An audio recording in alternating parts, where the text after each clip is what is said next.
हाँ, तो फाइनली ये वाली सीरीज़ का सेकेंड एपिसोड आ ही गया। देखो, मुझे पता है कि मैं पूरे 1 महीने के बाद वीडियो अपलोड कर रहा हूँ, तो यार प्लीज़ मुझे माफ़ कर देना। और हाँ, जिन्होंने अभी तक इसका पहले वाला एपिसोड नहीं देखा तो क्या कर रहे हो यार, उसका लिंक तुमको डिस्क्रिप्शन में मिल जाएगी, जाके उसको पहले देख लो, नहीं तो तुमको कुछ घंटा समझ में नहीं आएगा। तो चलो अब ज़्यादा टाइम की बर्बादी ना करके वीडियो को स्टार्ट कर लेते हैं। तो जैसे कि हमने पिछली वीडियो पे देखा था, अपना जो एमसी होता है ना, वो हॉल मास्टर के मुंह पे ना सनसेट टोकन फेंक के मारता है। और तभी जब अपना त्यानियन होता है वो कहता है तो जाओ सिंह के पास सनसेट टोकन है, तो इसका मतलब ये ऑलरेडी फॉलन इमोर्टल सेक्ट में क्वालिफाई है। और इसके अलावा इसने तुम्हारे जो इन्फोर्समेंट हॉल है ना, उसको भी डिफीट कर दिया। और इसके अलावा उसने डेमोन्स्ट्रेट भी कर लिया कि वो कितना ज़्यादा लायक है इस चीज़ के। और इतना कुछ देखने के बाद भी अगर तुम इसको एक्सेप्ट नहीं करते तो इसका मतलब तुम सेक्ट के रूल को तोड़ रहे हो। और इतना कुछ सुनने के बाद भी जो इन्फोर्समेंट हॉल का जो हॉल मास्टर होता है ना, वो कहता है हाँ, क्या ही फर्क पड़ता है कि ये रूल को तोड़ता है कि नहीं तोड़ता, इन्फोर्समेंट हॉल ही रूल है, इसलिए मैं जो कहता हूँ। और इतना वो कह ही रहा होता है कि तभी हम देखते हैं कि अपना जो फोर्थ मास्टर होता है ना, पगलेट, वो आके उसके मुंह पे एक थप्पड़ जड़ देता है। और ये देखते ही जो अपना हॉल मास्टर होता है वो पूछता है क्या कहेगा तुमने मुझे क्यों मारा। लेकिन तभी जो फोर्थ मास्टर होता है ना, उसके एक और थप्पड़ मार के बोलता है उसके पास सनसेट टोकन है। और दोबारा थप्पड़ खाने के बाद जो हॉल मास्टर होता है वो कहता है कि सनसेट टोकन, अगर तुमको नहीं पता तो सनसेट टोकन अभी के लिए बस जोक है। लेकिन तभी फोर्थ मास्टर उसको फिर से थप्पड़ मारता है और कहता है उसके पास सनसेट टोकन है। लेकिन जो हॉल मास्टर होता है वो कहता है कि ये बच्चा जो मेंशन कर रहा है ना, इसके बारे में हमें इन्वेस्टिगेट। लेकिन वो कह रहा होता है कि अपना फोर्थ मास्टर उसको ना एक और थप्पड़ मारता है और फिर से कहता है कि उसके पास सनसेट टोकन है। और तभी अपना हॉल मास्टर होता है वो कहता है क्या तुम मेरी बात को सुनोगे भी, मैं ये कहना चाहता हूँ कि वो डिमोनिक ऑर्डर का एक स्पाई। और इतना कह रहा होता है कि गैस और फिर क्या होता है, फिर अपना फोर्थ मास्टर उसको एक और थप्पड़ जड़ देता है और कहता है उसके पास सनसेट टोकन है। और उसके बाद हम देखते हैं कि जो हॉल मास्टर होता है ना, वो कुछ नहीं कहता और अपने पंटर से कहता है चलो यहाँ से चलते हैं। और उसके बाद आराम से चुपचाप वहाँ से निकल जाता है। और इसको देख के जो अपना एमसी होता है वो कहता है कि हाँ, इन जैसे कमीनों के लिए फोर्थ मास्टर ही सही है। और उसके बाद हम वापस से अपने हॉल मास्टर की तरफ देखते हैं, जहाँ पर उसका जो पंटर होता है वो कहता है उस खुसट बुढ़े ने आपको इतने ज़्यादा थप्पड़ जड़ दिए लेकिन आप कुछ भी नहीं कह रहे और ऐसे चुपचाप चले जा रहे हैं। लेकिन तो जो अपना हॉल मास्टर होता है वो कहता है देखो मेरी बात ध्यान से सुनो, इस नर्सिंग होम पे तुम किसी से ही पंगा ले लेना, लेकिन उस बुढ़ाओं से तुम कभी पंगा मत लेना। और उसका जो पंटर होता है वो पूछता है लेकिन ऐसा क्यों। और जो हॉल मास्टर होता है वो बताता है वो जो बुढ़ाऊ है वो पूरी तरह से पागल है, रूल्स के अकॉर्डिंग वो बिना किसी हेजिटेशन के किसी को भी वहाँ पे ठोक सकता है। और तभी उसका जो दूसरा पंटर होता है वो कहता है लेकिन क्या आपने नहीं कहा था मास्टर कि जो इन्फोर्समेंट हॉल है वो रूल को रिप्रेजेंट करता है और आपकी बातें ही लॉ है। और ये तो सुनते ही हॉल मास्टर पूरा गुस्सा हो जाता है और उसको एक थप्पड़ पेल के कहता है क्या तुम स्टूपिड हो, मैं ऑलरेडी उसके हाथों से ना मरते मरते बचा, उसने मुझे कुत्तों की तरह पेला है, तो आखिर मैं फाइनल डिसीजन में कैसे पहुंच सकता हूँ। और ऐसे भी अगर मैं इस पागल बुढ़ाओं के बारे में बात करूँ तो इसने इतने साल तक मेरे ऊपर एक उंगली भी नहीं उठाई, लेकिन इस बार उसने डायरेक्टली मेरे ऊपर हमला कर दिया। क्या ही बुरी किस्मत है मेरी। ये जो ओल्ड नर्सिंग होम है वो बस मेरे अंडर नहीं आता, बल्कि इसके अलावा ये जो लोग हैं इनके लिए अभी जीना भी मुश्किल में कर दूंगा। और उसके बाद हमारा सीन वापस से शिफ्ट होता है और हम सेकंड मास्टर को देखते जो कहता है कि हाँ फाइनली तूफान चला गया, लेकिन अचानक से उसकी तबीयत खराब होने लगती है और जो अपना एमसी होता है ना उसको संभाल लेता है। और तो ये जो थर्ड मास्टर होता है वो कहता है तुम्हारे जो सेकंड सीनियर ब्रदर है उन्होंने अभी 9 स्टार डिवाइन फीस्ट का यूज़ किया, इसलिए वो बैक क्लास से सफ़र कर रहे हैं। क्योंकि हम लोग जब भी फॉरबिडन टेक्निक का यूज़ करते हैं तो इससे हमारी जो लाइफ है वो धीरे धीरे घट जाती है और इस चीज़ की पॉसिबिलिटी बढ़ जाती है कि हम अचानक से मर जाएंगे। और ये सुनते जो अपना एमसी होता है वो कहता है ये तो बहुत ज़्यादा सीरियस है, क्या इसका कोई इलाज है। और तभी जो त्यानियन होता है वो कहता है ये एक स्पिरिचुअल इंजरी है और जो सेक्ट है उसके सिगरेट एलम पे जो लॉन्गेविटी ग्रास है वही इसको बस डिले कर सकती है। और ये सुनते ही जो अपना एमसी होता है वो कहता है कि क्या सेक्ट के सिगरेट एलम का लॉन्गेविटी ग्रास। लेकिन तो ये जो थर्ड मास्टर होता है ना वो अपने एमसी से कहता है चैन की तुम्हारे आज इन्फोर्समेंट के बैटल पे मैंने देखा कि तुम्हारे इन सब चीज़ों में कुछ गलतियाँ हैं, इसलिए आज से मैं तुमको सिखाऊंगा कि आखिरकार असली फॉरबिडन टेक्निक को कैसे यूज़ किया जाता है। और ये सुनते ही जो अपना एमसी होता है पूरा शौक हो जाता है और थर्ड मास्टर से कहता है क्या असली फॉरबिडन टेक्निक। और तो जो सेकंड मास्टर होता है वो कहता है जो येन कैचिंग हैंड है वो बस थोड़ी सी छोटी सी टेक्निक है, लेकिन जो 9 स्टार डिवाइन फिस्ट है वो असली फॉरबिडन टेक्निक है, ये एक अनपैरेलल मार्शल आर्ट है। और उसका जो सेकंड मास्टर होता है ना वो बाकी मास्टर को देख के कहता है और तुम्हारे बारे में क्या ख्याल है, तुम सिखाओगे कि नहीं सिखाओगे। और वो दोनों कहते हैं कि ऑफकोर्स हम सिखाएंगे। और तो जो सेकंड मास्टर होता है वो फोर्थ मास्टर से कहता है और तुम्हारे बारे में क्या ख्याल है। हाँ छोड़ो, तुम्हें कोई ज़रूरत नहीं है। लेकिन जो फोर्थ मास्टर होता है वो कहता है अगर तुम लोग इतना जोर दे ही रहे हो तो मैं भी यही कहूँगा कि मैं करूँगा। और उसके बाद हमारा सीन 7 दिन के बाद शिफ्ट होता है जहाँ पे अपना एमसी अपने फॉरबिडन टेक्निक को प्रैक्टिस कर रहा होता है। और तभी वहाँ पे थर्ड मास्टर आते हैं और वो कहते हैं सच में यार फॉरबिडन टेक्निक सीखने के लिए तुम्हारे पास रिमार्केबल टैलेंट है, अगर तुम्हारे जगह यहाँ पे कोई और होता तो उसका ज़्यादातर टाइम तो अपने फॉरबिडन टेक्निक को सीखने के टाइम पे उसकी जो इंजरी हुई है उसको ठीक करने में लगा देता। और उसका हमारा सीन वापस से कट होता है और हम देखते हैं कि सारे के सारे मास्टर और अपना एमसी खाने के लिए बैठ जाते हैं। और जो थर्ड मास्टर होता है वो कहता है बहुत टाइम हो चुका है जब सेक्ट ने हमारे पास कोई रिसोर्स भेजा है, यहाँ तक कि कोई पिल भी नहीं भेजा इन लोगों ने अब तक। और तभी जो अपना त्यानियन होता है ना वो अपने एमसी से कहता है वैसे चैन की जैसे ही तुम्हारा डिनर खत्म हो जाए उसके बाद तुम सेक्ट में चले जाना और नर्सिंग होम के रिसोर्सेज के बारे में बात करना। और जो अपना एमसी होता है वो कहता है कि ठीक है मास्टर। और उसके बाद खाना खत्म होते ही अपना एमसी वहाँ के लिए निकल जाता है। और जो थर्ड मास्टर होता है उसको देख के कहता है क्या हमें सच में चैन की को भेजना चाहिए, क्या वो सच में हमें जो रिसोर्सेज की ज़रूरत है उसको लेके आ पाएगा। लेकिन जो त्यानियन होता है वो कहता है वो छोड़ो, पहले क्या हो अगर वो यहाँ पे आने से ही रिफ्यूज़ कर दे। और जो थर्मास्टर होता है वो कहता है कि तो फिर तुमने उसको जाने क्यों दिया। तो अपना जो त्यानियन होता है उसको कहता है देखो जो चैनकी है वो अभी जवान है, हमारी तरह नहीं है जो कि बस ओल्ड नर्सिंग होम पे ही पड़ा रहेगा। उसके सामने एक बहुत बड़ी दुनिया है जिसको कि उसको देखना है, इसलिए उसके लिए पहला स्टेप यही है कि आखिरकार ओल्ड नर्सिंग होम को छोड़ना कैसे है। तभी जो अपना थर्मास्टर होता है वो कहता है क्या हो अगर उसके ऊपर कोई अटैक कर ले। तो अपना जो त्यानियन होता है उसको बताता है कि उसने उसके ऊपर ना एक ग्रेट लो त्यान सील लगा दिया है। और ये सुनते ही जो सेकंड मास्टर होता है पूरा शॉक हो जाता है और कहता है कि क्या वो ग्रेट लो त्यान सील, जो कितनी ज़्यादा पावरफुल फॉरबिडन टेक्निक है कि उसको बस अपनी ज़िंदगी में 3 बार यूज़ किया जा सकता है, क्या ये तुम्हारा लास्ट टाइम वाला था। लेकिन जो अपना त्यानियन होता है वो कहता है अरे चिंता करने की कोई ज़रूरत नहीं है, वैसे भी मैं बूढ़ा हो चुका हूँ और हमारे फ्यूचर के लिए जो नर्सिंग होम है उसका बस लास्ट होप अपना चैनकी ही है। और उसके बाद हमारा सीन कट होता है और हम अपने एमसी को देखते हैं जो कि सेक्ट के अंदर पहुंच जाता है और उस जगह को देखो पूरा इंप्रेस हो जाता है और पूरा एक्साइटेड हो गया ना, इधर उधर देख के ना हर चीज़ को देखने लगता है। और वो कहता है लेकिन ये जगह तो इतनी बढ़िया है बट एक सिंगल पर्सन मुझे क्यों यहाँ पे दिखाई नहीं दे रहा। लेकिन तभी वो देखता है कि वहाँ पे एक लड़की ना घबराते हुए भागते हुए जा रही होती है और इसको देख के जो अपना एमसी होता है उसको रोकते हुए कहता है हे जूनियर सिस्टर मुझे आपसे कुछ पूछना है। और ये सुनते हुए जो लड़के होते हैं वो पीछे पलटती है और तभी जो अपना एमसी होता है वो कहता है जूनियर सिस्टर मुझे आपसे कुछ पूछना है। लेकिन वो जो लड़की होती है ना वो उसको कहती है मुझे नहीं पता, और उसके बाद वो वहाँ से भागते हुए चली जाती है। और इसको देख के जो अपना एमसी होता है वो कहता है कि हाँ ये थोड़ा अजीब है। और उसके बाद ना वो भी उसके पीछे दौड़ने लगता है और कहता है कि हे जूनियर सिस्टर मैंने तो आपको अभी तक बताया भी नहीं क्या क्योंकि मुझे क्या पूछना है और आपने ऑलरेडी बता दिया कि आपको पता नहीं है।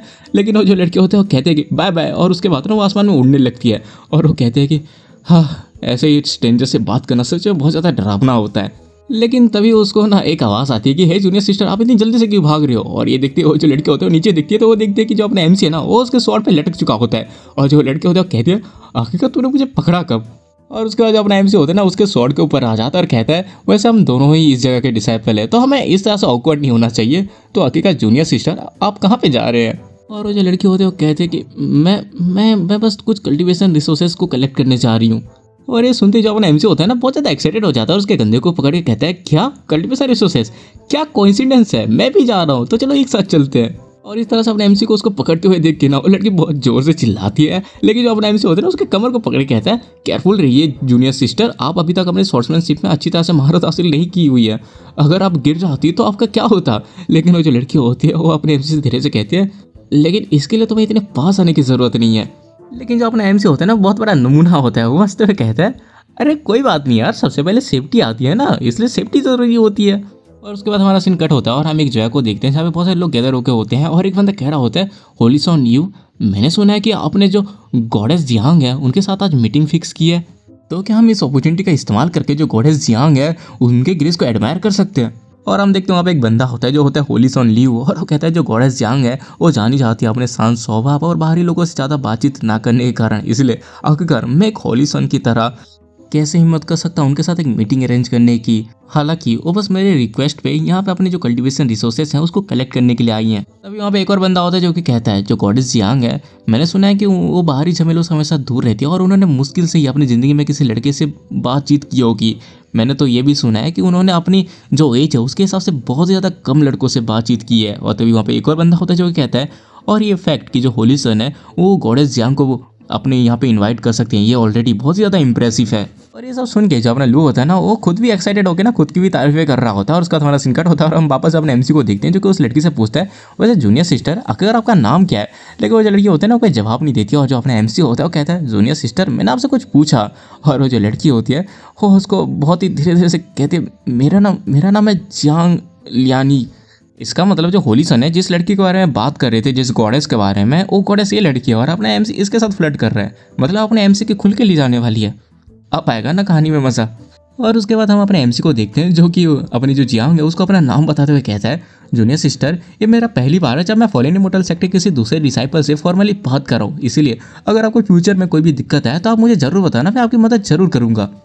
वैसे जूनियर सिस्टर आखिरकार हम कब तक पहुंचेंगे। और ये सुनते ही जो अपनी वो जियांग होती है ना वो अपने मुंह को ढक लेती है और कहती है कि हम पहुंच चुके हैं। और हम तभी देखते हैं कि नीचे से एक बंदा चिल्लाते हुए कहता है अरे गॉडेस जियांग आ रही हैं, वो पहुंच चुकी हैं। और जो लोग होते हैं ना वो ऊपर देखते हैं और कहते हैं कि क्या एक मिनट गॉडेस जियांग, और आखिरकार उनके साथ ये पर्सन कौन है। और उसके बाद वो दोनों के दोनों नीचे उतरते हैं और नीचे उतरते ही हर कोई मतलब उसके बारे में बात नहीं लगता कि जो गॉर्डन चियान है वो तो जान ही चाहती थी अपने सांस हवा पर किसी लड़के से बात ना करने में, तो आखिरकार ये कौन से लड़के को लेके आई है। और ऊपर से जो लड़का था उसने गॉर्डन चियान की बॉडी को टच करके रखा था। ये लोग ये सब बात कर ही रहे होते हैं कि तभी वहाँ पे लुआ आता है अपने 2 बंदों के साथ और जो जियांग है ना उसको गॉडेस जियांग कह के ग्रीट करता है। और इसको देखो जो अपना एमसी होता है पूरा शौक हो जाता है और सोचा होता है क्या गॉडेस जियांग, इसका मतलब जो जूनियर सिस्टर है वो फॉलन इमॉर्टल सेक्ट की गॉडेस है।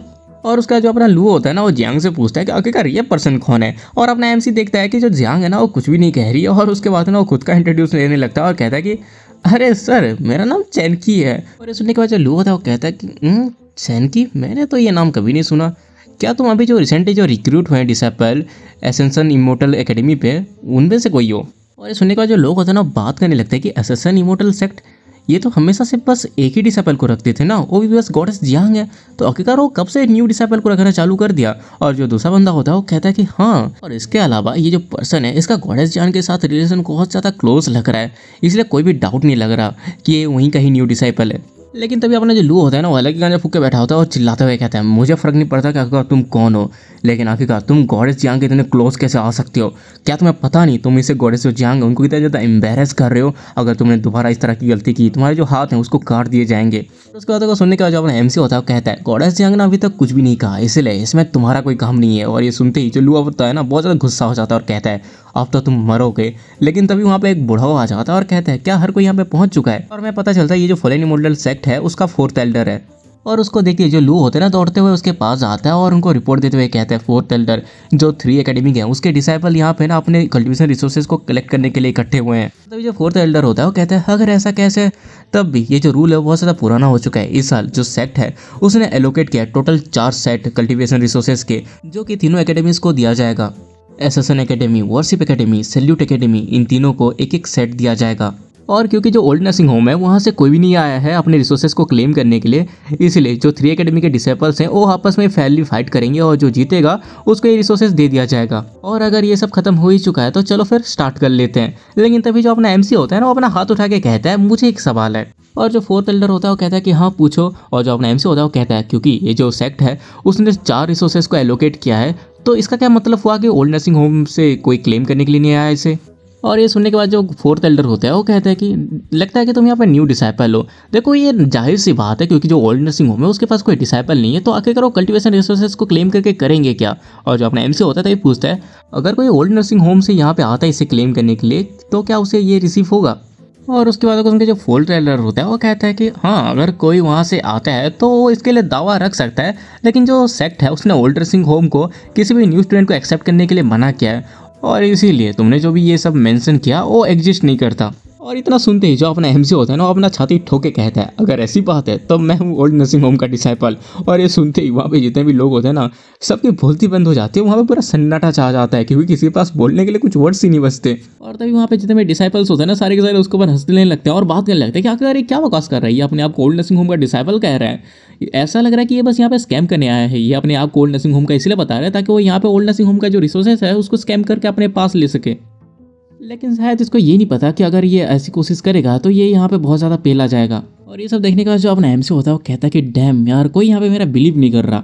और तभी इस मौके का फ़ायदा उठा के जो अपना लू होता है ना वो जियांग से कहता है वैसे गॉडेस क्या ये घटिया इंसान सच में डिजर्व करता है आपके एसेसन इमॉर्टल एकेडमी में रहने का, और क्या ये सच में ये भी डिजर्व करता है कि आपके साथ एक ही स्वॉर्ड पे उड़े।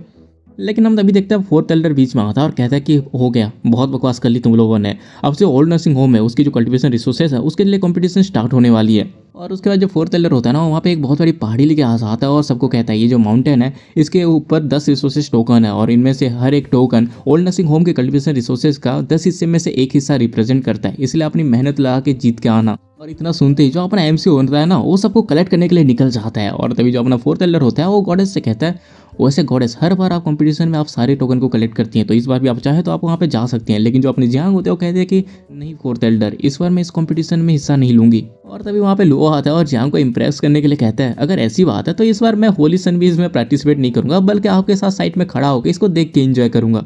और उसके बाद वो अपने पंटर से कह देता है कि जाकर उस बच्चे का मेरे लिए ख्याल रखोगे। और उसके जो पंटर होते हैं वो भी निकल जाते हैं अपने एमसी के साथ पेलम पेलाई खेलने। तभी हमारा सीन वापस अपने एमसी पे शिफ्ट होता है, जिसको एक टोकन मिल जाता है और उसको कलेक्ट करने ही वाला होता है कि तभी उसके ऊपर एक बंदा हमला करता है और कहता है यहाँ से निकल जाओ। और जो अपना एमसी होता है उसको डॉज करते हुए कहते हैं अच्छा तो तुम मेरे ऊपर छुप के अटैक कर रहे हो। और जो बंदा होता है वो कहता है कि हाँ मैं छुप के अटैक कर रहा हूँ, लेकिन तुम्हें उससे क्या, तुम क्या ही उखाड़ लोगे मेरा। लेकिन जो अपना एमसी होता है वो कहता है अगर तुम्हें लेना तो तुम इसको ले जाओ, मैं कुछ नहीं करूंगा। और इसको देखे जो अपना लुओ होता है ना, वो अपने जियांग को कहता है देखो कैसा वीक है और कितना ज़्यादा डरपोक है। और तभी वो जो बंदा होता है वो कहता है हाँ तुम्हें शायद अपनी प्लेस पता है। लेकिन तभी अपना जो एमसी होता है ना उसके सर पे एक टपली मार के कहता है मैं इसको लूंगा। और वो जो बंदा होता है वो कहता है कि अगर तुम यहाँ पे कर क्या रहे हो। और जो अपना एमसी होता है वो कहता है अच्छा तो तुम मेरे ऊपर छुप के वार कर सकते हो, लेकिन मैं तुमको छुप के अटैक नहीं कर सकता। और सुनने के बाद तो जो बंदा होता है वो गुस्से से कहता है तुम्हें क्या ये कोई गेम लग रहा है। और उसके बाद तो सीधे अपने एमसी के ऊपर हमला करता है। लेकिन जो अपना एमसी होता है ना वो अपने हाथ से उसके हाथ को पकड़ लेता है और जो बंदा होता है वो अपने हाथ को छुड़ा ही नहीं पा रहा होता। और वो कहता है कि ये किस तरह का स्ट्रेंथ है। और उसके बाद ना वो अपने एमसी को उससे छोड़ने के लिए बोलता है, लेकिन जो अपना एमसी होता है ना उसको उठा के नीचे फेंक देता है और कहता है कि हाँ जैसे तुम्हारी इच्छा।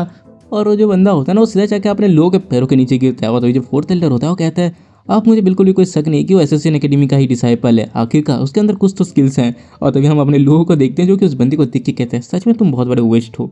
और हम तभी अपने एमसी को देखते हैं जिसको कि पहला टोकन मिल जाता है। उसके बाद हमें कुछ टाइम के बाद का सीन दिखाया जाता है जहाँ पे जो अपना एमसी होता है ना उसको दूसरा टोकन भी मिल जाता है। और तभी वहाँ पे एक डिसाइपल आता है और अपने एमसी से कहता है ये बच्चे क्या तुम्हें यहाँ का रूल नहीं पता, एक डिसाइपल बस एक ही टोकन उठा सकता है। और जो अपना एमसी होता है उससे पूछता है कि आखिरकार ऐसा क्यों। और जो बंदा होता है गुस्से से कहता है क्या तुम्हें यहाँ पे दिख नहीं रहा कि यहाँ पे और भी ज़्यादा सीनियर्स ब्रदर्स हैं और यहाँ पे बस 10 ही टोकन है, इसलिए मैं तुमको एडवाइस देता हूँ कि जो दूसरा टोकन है वो मुझे हैंड ओवर कर दो और यहाँ से चुपचाप निकल जाओ। लेकिन जो अपना एमसी होता है वो कहता है कि नहीं मैं तो सोच रहा था कि मैं यहाँ पे सारे के सारे 10 टोकन लेके जाऊँ, वैसे भी ये सारे के सारे टोकन मेरे ही तो हैं। और ये सुनते ही वो बंदा बहुत ज़्यादा गुस्सा हो जाता है और अपने पावर को एक्टिवेट करते हुए कहता है लगता है कि तुम बहुत ज़्यादा जिद्दी हो, तुम्हें एक लेसन सिखाना ही होगा। और जो अपना एमसी होता है वो कहता है वैसे मैं बहुत ज़्यादा अच्छा हूँ मार खाने में, कभी कभार तो मुझे खुद से ही डर लगता है। और तभी वहाँ पे जो बाकी डिसाइपल होता है वो कहते हैं ये तो ब्रदर ल्यूविन है, आखिरकार तुम मुझसे इस तरह से क्यों बात कर रहे हो, उनका जो एक पंच है एक पंच से ही तुम्हारा हालत फटे हुए ढोल जैसा हो जाएगा। लेकिन तभी हम अपने एमसी को देखते हैं जिसको कि ल्यूविन एक पंच मारता है, लेकिन अपना एमसी कुछ भी नहीं कर रहा होता, चुपचाप खड़ा होता है, उसको जैसे कोई फर्क नहीं पड़ा। और इसको देखिए जो ल्यूविन होता है ना वो भी पूरा शौक हो जाता है। और तभी वो देखता है कि अपना जो एमसी होता है ना वो सुपर सैयन 2 बन चुका है, मतलब वो गोल्ड की तरह चमक रहा है, उसका जग सोना सोना लग रहा है। और वो कहता है अबे यार ये तो एक्सट्रीम रियलम का बॉडी रिफाइनिंग गोल्डन बॉडी है। और इसको देख के तो वहाँ पे जितने भी डिसाइपल्स होते हैं ना सबकी आंखें फटे की फटी रह जाती है। बंदे बात कर रहे होते हैं कि अगर ये पर्सन है कौन जिसने एक्चुअली पे एक्सट्रीम रियलम और बॉडी रिफाइनिंग में गोल्डन बॉडी हासिल कर रखी है। हम तभी अपने होली सन लियो को देखते हैं जो कि कह रहा होता है ये बंदा सच में इसको डिफीट करना थोड़ा डिफिकल्ट है, लेकिन क्या फ़र्क पड़ता है, सारे टोकन को ऑब्टेन करना ये उसके लिए बस एक घटिया ड्रीम के अलावा कुछ नहीं है। वैसे भी उन टोकन को कलेक्ट करना कोई केक खाने जैसा तो है नहीं। और हम तभी देखते हैं कि अपना जो एमसी होता है ना वो उस बंदे को एक पंच मारता है जिससे उस बंदे की हालत खराब हो जाती है और उस बंदे की फट जाती है। और वो अपने पॉकेट से 2 टोकन निकाल कर अपने एमसी को देते हुए कहता है बड़े भाई ये थोड़ी मिसअंडरस्टैंडिंग थी, इसलिए मैं अपने ये 2 टोकन दे रहा हूँ, इसलिए मुझे छोड़ दो। और ये देखते अपना एमसी उसको 2 थप्पड़ मार के कहता है साले घटिया इंसान, तुम्हारे खुद के पास 2 टोकन है और तुम मुझे समझाने आए थे। और उसके बाद हमें कुछ टाइम के बाद का सीन दिखाया जाता है जहाँ पे जो अपना एमसी होता है ना पहाड़ी के ऊपर आ चुका होता है और वहाँ पे उसको ना एक्सट्रीम ग्रेविटी प्रेशर को संभालना पड़ रहा होता है। और वो कह रहा होता है कि मैं इतनी दूर इतनी ज़्यादा ऑब्स्टिकल को सह के आया और उसके बाद यहाँ पे ये सारे ग्रेविटी फोर्स आ रहे हैं, लेकिन ये एक तरह से सही भी है, इसका मतलब यहाँ पे अभी तक कोई नहीं पहुँचा है। लेकिन तभी हम देखते हैं वहाँ पे एक और बंदा आ चुका होता है उस ग्रेविटी को संभालते हुए और उसको एक टोकन मिल जाता है और वो अपने आप को तारीफें करते हुए कहता है मैं एकदम स्मार्ट हूँ, मैं यहाँ पे जल्दी पहुँच गया। और वो उसको उठाने ही वाला होता है कि तभी अपना एमसी वहाँ पे दौड़ते हुए आता है और उसको उठा के ले जाता है और कहता है मुझे माफ़ करते हैं ये मेरा है। और उसको बंदा देखते ही रह जाता है और वो कह रहा होता है आखिरकार चमकती चीज़ क्या है, क्या ये गोल्डन बॉडी है। वो बंदा ग्रेविटी से बचने के लिए गोल्डन बॉडी का यूज़ कर रहा है। और उसके बाद वो बस नीचे चिल्लाते हुए रह जाता है, लेकिन जो अपना एमसी होता है उसको बिना देखे वहाँ से भाग जाता है। और उसके बाद हमारा सीन शिफ्ट होता है और हमें एक और बंदे को देखते हैं कि जो कि बहुत ही ज़्यादा तेज़ी से ना वहाँ के ट्रैप से बचते हुए ना वो भागते हुए आ रहा होता है और उसको अपने स्पीड के ऊपर बहुत ज़्यादा घमंड होता है कि भाई वो पहले आ गया और इस टोकन को उठाएगा। लेकिन तभी उसको पीछे से कोई कहता है माफ़ कर देना ये मेरा है। और वो देखते हैं कि उसके पीछे अपना एमसी आ चुका है जिसने भाई उस टाइप को डॉच नहीं किया, वो बस यहाँ पे सीधे चल के आ रहा है और उसके बगल में बहुत से चाकू लगे हुए हैं। और इसे देख के जो बंदा होता है ना वो पूरा सदमे में चला जाता है। और तभी जो अपना एमसी होता है ना वो उसके आंखों के सामने से उसी का ही टोकन उठा के ले जाता है और वो कहता है चलो ये 9th टोकन हो गया, अब बस एक ही बचा हुआ है। और वो जो बंदा होता है ना वो भाई उसको देखते हुए कह रहा होता है मुझे कुछ घंटा समझ में तो नहीं आया, लेकिन मैं बहुत ज़्यादा शौक हूँ, ये बंदा सच में बहुत ज़्यादा स्ट्रॉन्ग है, सच में बहुत ही ज़्यादा स्ट्रॉन्ग है। और तभी हम अपने लोगों की तरफ देखते हैं जहाँ पे उसका चमचा के बोलता है वैसे मास्टर उस बच्चे ने 9 टोकन हासिल कर लिया है, अब बस एक ही टोकन बचा हुआ है। और जो लुओ होता है ना बहुत ज़्यादा गुस्से में कहता है कि मैंने उसको कुछ ज़्यादा ही अंडर एस्टिमेट कर दिया। उसके बाद जो लुओ होता है ना वो सीधा उस पहाड़ी के ऊपर जंप करके चला जाता है और कहता है इसको मैं खुद से ही कर लूँगा। और तभी हम अपने एमसी को देखते हैं जिसको कि लास्ट टोकन भी मिल जाता है और उसको लेने वाला होता है कि तभी पीछे से लुओ आ जाता है और वो कहता है मेरे होते हुए बच्चे तुम इसको कभी भी नहीं ले पाओगे। और वो सीधे अपने एमसी के ऊपर हमला करते हैं। लेकिन जो अपना एमसी होता है ना उसको ब्लॉक कर लेता है और पीछे हट जाता है। और तभी हम देखते हैं वहाँ पे जितने भी उस लोगों के चमचे होते हैं ना वो बात करने लगते हैं। अब पुलिस खुद एक्शन ले रहे हैं, अब उस बच्चे को अच्छा लेसन मिलेगा, अब तो वो हारेगा ही हारेगा। हम लोगों को देखते हैं जो कि हंसते हुए कहता है, एक नेमलेस बच्चा जो बस अभी बॉडी रिफाइनिंग रियलम पे है और वो सोचा कि वो कोई स्पेशल है, और उसके बाद ना वो उस टोकन को उठाने ही वाला होता है कि हम तभी अपने एमसी को देखते हैं जो कि येन कैचिंग हैंड टेक्निक का यूज़ करता है। और हम लोगों के एक्सप्रेशन को देख सकते हैं और हम समझ सकते हैं कि उस पर कौन सी दर्द बीत रही है। और उसके जो चेले होते हैं ना वो भाई कुछ सोच ही नहीं पा रहे होते कि आखिरकार ये किस तरह के घटिया हरकत कर रहा है ये बंदा, ये होली सन के टट्टे पकड़ चुका है। हम इधर अपने होली सन को देखते हैं जो कि भाई रोए या गुस्सा कर उसको घंटा समझ नहीं आ रहा होता और वो चिल्लाते हुए कहता है, साले घटिया इंसान तुम्हें क्या पता तुमने क्या पकड़ लिया, मेरे टट्टों को छोड़ो। लेकिन जो अपना एमसी होता है ना वो कहता है, देखो यार पहले तो मुझे टोकन दोगे तब मैं जाके छोड़ूंगा। और जो लुओ होता है वो गुस्से से कहता है, तुम बस सपने देखते रहो। लेकिन जो अपना एमसी होता है ना उसको और जोर से दबा देता है। और जो लुओ होता है ना वो रोते हुए कहते हैं कि अरे हाँ मैं दे रहा हूँ प्लीज मेरे छोड़ दो यार, छोड़ दो। और उसके बाद जो अपना एमसी होता है ना वो 10 के 10 टोकन वहाँ पे सबमिट कर देता है। और जो अपना लुओ होता है ना गुस्से से ना अपने हाथ में अटैक रेडी करके अपने एमसी को पेलने के लिए आता है। लेकिन जो अपना एमसी होता है ना उसको डॉज करते हुए ना सीधा अपने जियांग की तरफ भागते हुए कहता है, भागो यहाँ से, भागो यहाँ से। लेकिन जो अपना लुओ होता है वो कहता है, इवन आज गॉडेस भी तुमको नहीं बचा सकती। लेकिन जो अपना एमसी होता है ना वो जियांग के पीछे जाके छुप जाता है। और जो अपना लुओ होता है जियांग के पास आके अपने एमसी से कहता है, साले तुम। लेकिन जब भी जो अपना एमसी होता है ना वो जियांग के ऊपर अटैक करते हुए कहता है, hunting wax across the mountain. और इसे देखिए जो लुओ होता है ना उसको कुछ समझ नहीं आ रहा होता है कि आखिरकार अपना एमसी जियांग के ऊपर अटैक क्यों कर रहा है। लेकिन तभी जो अपने एमसी का अटैक होता है ना वो जियांग को नहीं लगता बल्कि सीधे जाके अपने लुओ को लगता है। और अपना लुओ दूर जाके गिरता है और वो उड़ते हुए कहता है, साले कमीना का ये तुम किस तरह के घटिया खेल खेल रहे हो। और उसका जो लुओ होता है ना वापस अपने एमसी को पेलने के लिए आता है। लेकिन जो अपना एमसी होता है ना फिर से जियांग के पीछे छुप जाता है। और इसको देखिए जो लुओ होता है वो कहता है, अबे बेशरम इंसान औरत के पीछे क्या छुपता है, आके मेरे से लड़ाई कर। लेकिन जो अपना एमसी होता है ना वापस से हंटिंग अक्रॉस दी माउंटेन वाला टेक्निक यूज करता है और उसका हाथ जाके ना अपने जियांग के किसी और चीज में लगने वाला होता है। लेकिन वो सही टाइम पे संभल जाता है और वो जियांग के कंधे में हमला करता है और वो कहता है, हाँ यार मैं भी बहुत बड़ी गलती करने से बच गया। और हम देखते हैं इससे जो अपना लुओ होता है ना उसकी हालत फिर से खराब हो जाती है और वो रोते हुए कह रहा होता है, आखिरकार इस दुनिया में इस तरह का बेशरम इंसान कैसे एग्जिस्ट कर सकता है।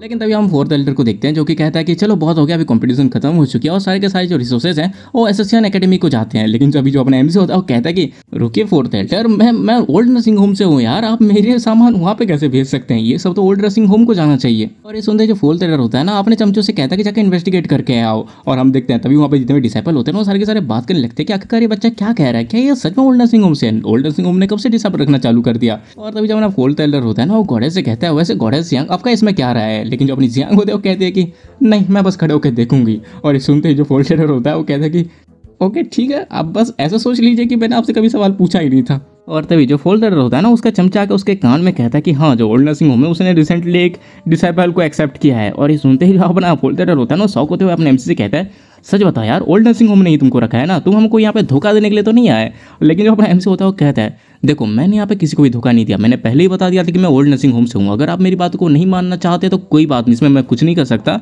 लेकिन प्लीज़ हमारे जो ओल्ड नर्सिंग होम का रिसोर्सेस है वो मुझे दे दीजिए क्योंकि ये हमारे ओल्ड नर्सिंग होम को एलोकेट किया गया है। लेकिन तभी वहाँ पे अपना लुओ भोगते हुए आता है और चिल्ला के कहता है, अगर कोई अपने आप को ओल्ड नर्सिंग होम का क्लेम कर रहा है तो उसको पनिशमेंट देना चाहिए, और पनिशमेंट नहीं बल्कि इसको तो यहाँ से एक्सपेल भी करना चाहिए। लेकिन तभी जो अपना एमसी होता है ना उसकी टांग खींचते हुए कहता है, देखो यार अगर मैंने सच में कोई क्राइम की होगी ना तो मुझे सेक्ट अपने आप यहाँ पे सजा दे देगी, लेकिन तुम अपने आप को इस तरह से चिल्ला के बेवकूफ़ साबित मत करो। और ये सुनते ही जो अपना लुओ होता है बहुत ज़्यादा गुस्सा हो जाता है और कहता है, आखिर तुम्हारी मेरे से इस तरह से बात करने की हिम्मत कैसे हुई। लेकिन जो अपना एमसी होता है वापस से जियांग के पीछे छुप जाता है और उसको चिढ़ाने लगता है। और इसको देख के जो अपना लुओ होता है वो बहुत ज़्यादा गुस्से से कहता है, अगर तुम्हारे पास हिम्मत है ना तो गॉडेस के साथ हर टाइम रह के दिखाओ, मैं तुमको बता दूंगा। लेकिन तभी जो अपना एमसी होता है ना वो सारे के सारे टोकन को नीचे फेंक के तोड़ देता है और अपने फोर्थ एल्डर से कहता है, फोर्थ एल्डर मैंने सारे के सारे टोकन कलेक्ट कर लिए हैं, इसे जल्दी से मुझे अपने रिसोर्सेज दे दीजिए, मुझे ओल्ड नर्सिंग होम लेके जाना है। और जो फोर्थ एल्डर होता है ना अपने चमचे से कहता है कि जाके उसे दे दो। और उसका जो चमचा होता है अपने एमसी पास जाके कहता है, चलो मुझे अपनी स्टोरेज रिंग दो, मैं तुमको सब दे दूंगा। लेकिन जो अपना एमसी होता है वो कहता है कि क्या स्टोरेज रिंग। और तो जो बंदा होता है वो कहता है कि क्या तुम्हारे पास स्टोरेज रिंग नहीं है और तुम यहाँ पे ऐसे ही आके, तो आखिरकार तुम लेके कैसे जाओगे।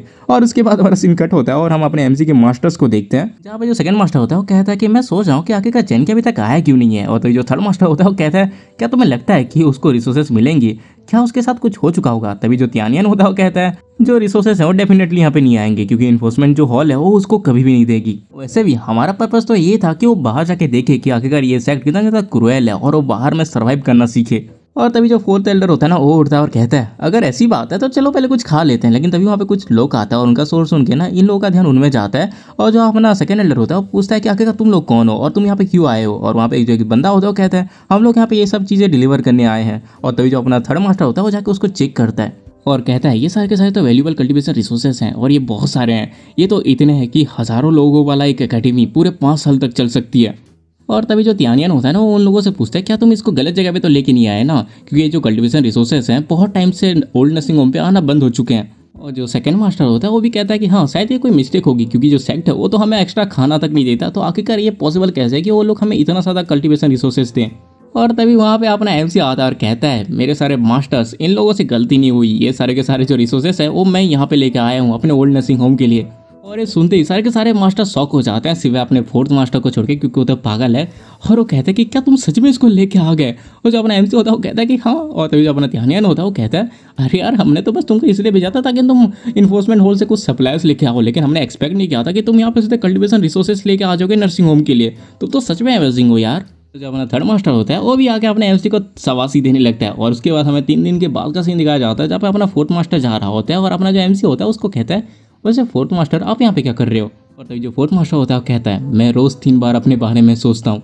और ये सुनते जो अपना एमसी होता है वो कहता है मैंने कभी एक्सपेक्ट नहीं किया था मेरे फोर्थ मास्टर रोज़ अपने बारे में इतना सोचते हैं। ये डिसाइपल अपने मास्टर को एडमायर करता है। लेकिन जो अपना फोर्थ मास्टर होता है वो फिर से कहता है मैं रोज़ अपने बारे में 3 बार सोचता हूँ और ये बात सच है। और ये सुन के जो अपना एमसी होता है ना वो समझ जाता है कि भाई इससे बात करके कोई फ़ायदा नहीं है। और वो कहता है कि हाँ हाँ आपका ये डिसाइपल भी आज कुछ नया सीखा। और तभी वहाँ पे ना अपना सेकंड मास्टर आता है और कहता है वैसे चैनकी पिछले 3 दिनों में तुम्हारी कल्टीवेशन कैसी चल रही है। लेकिन तभी वहाँ पे आवाज़ आती है कि आखिरकार ओल्ड नर्सिंग होम के चारों मास्टर्स कहाँ गए। और अपना एमसी और सेकंड मास्टर जैसे ऊपर देखते हैं ना ऊपर 2 बंदे ना उड़ के वहाँ पे आ रहे होते हैं। इसको देख के जो सेकंड मास्टर होता है बहुत ज़्यादा खुश हो जाता है और कहता है कि थर्ड एल्डर और फोर्थ एल्डर आज आप लोग यहाँ पे आए हैं, बहुत टाइम हो गया था जब आपके पैर इस ओल्ड नर्सिंग होम पे पड़े थे। और तभी जो फोर्थ एल्डर होता है वो कहता है क्या ये इसीलिए नहीं है क्योंकि तुम लोगों ने एक टैलेंटेड डिसाइपल को एक्सेप्ट किया है। और ये सुनते ही जो अपना एमसी होता है वो कहता है कि फोर्थ एल्डर मुझे कॉम्प्लीमेंट देने के लिए थैंक्स। लेकिन जो फोर्थ एल्डर होता है वो कहता है कि क्या बात है यार तुम एक सिंपल कॉम्प्लीमेंट नहीं समझ सकते, आखिर कौन तुम्हें यहाँ पे कॉम्प्लीमेंट दे रहा है। और तभी जो सेकंड मास्टर होता है ना वो भी हंसते हुए कहता है कि हाँ फोर्थ एल्डर सही कह रहे हैं, ओल्ड नर्सिंग होम को अच्छे डिसाइपल रखने की जरूरत है। लेकिन तभी जो फोर्थ एल्डर होता है ना वो थर्ड एल्डर से कहता है थर्ड एल्डर देखिए जरा ये ओल्ड नर्सिंग होम कितना ज़्यादा एरोगेंट हुए जा रहा है। फॉलन इमोर्टल सेक्ट के रूल को तोड़ने के बाद ये लोग बिल्कुल भी सीरियस नहीं लग रहे।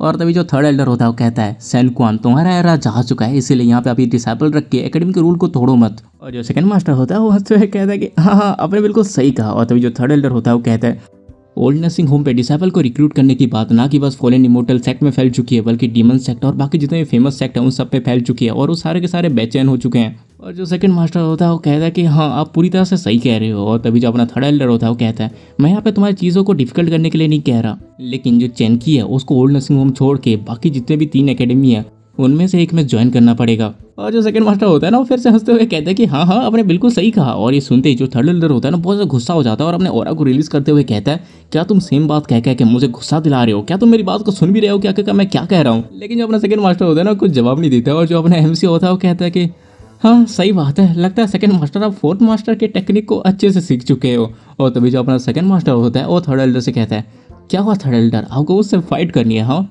आप ये मत भूलना कि मैं ही वो इंसान हूँ जिसने आपको रोने तक पीटा था और आपके मरने जैसी हालत कर दी थी।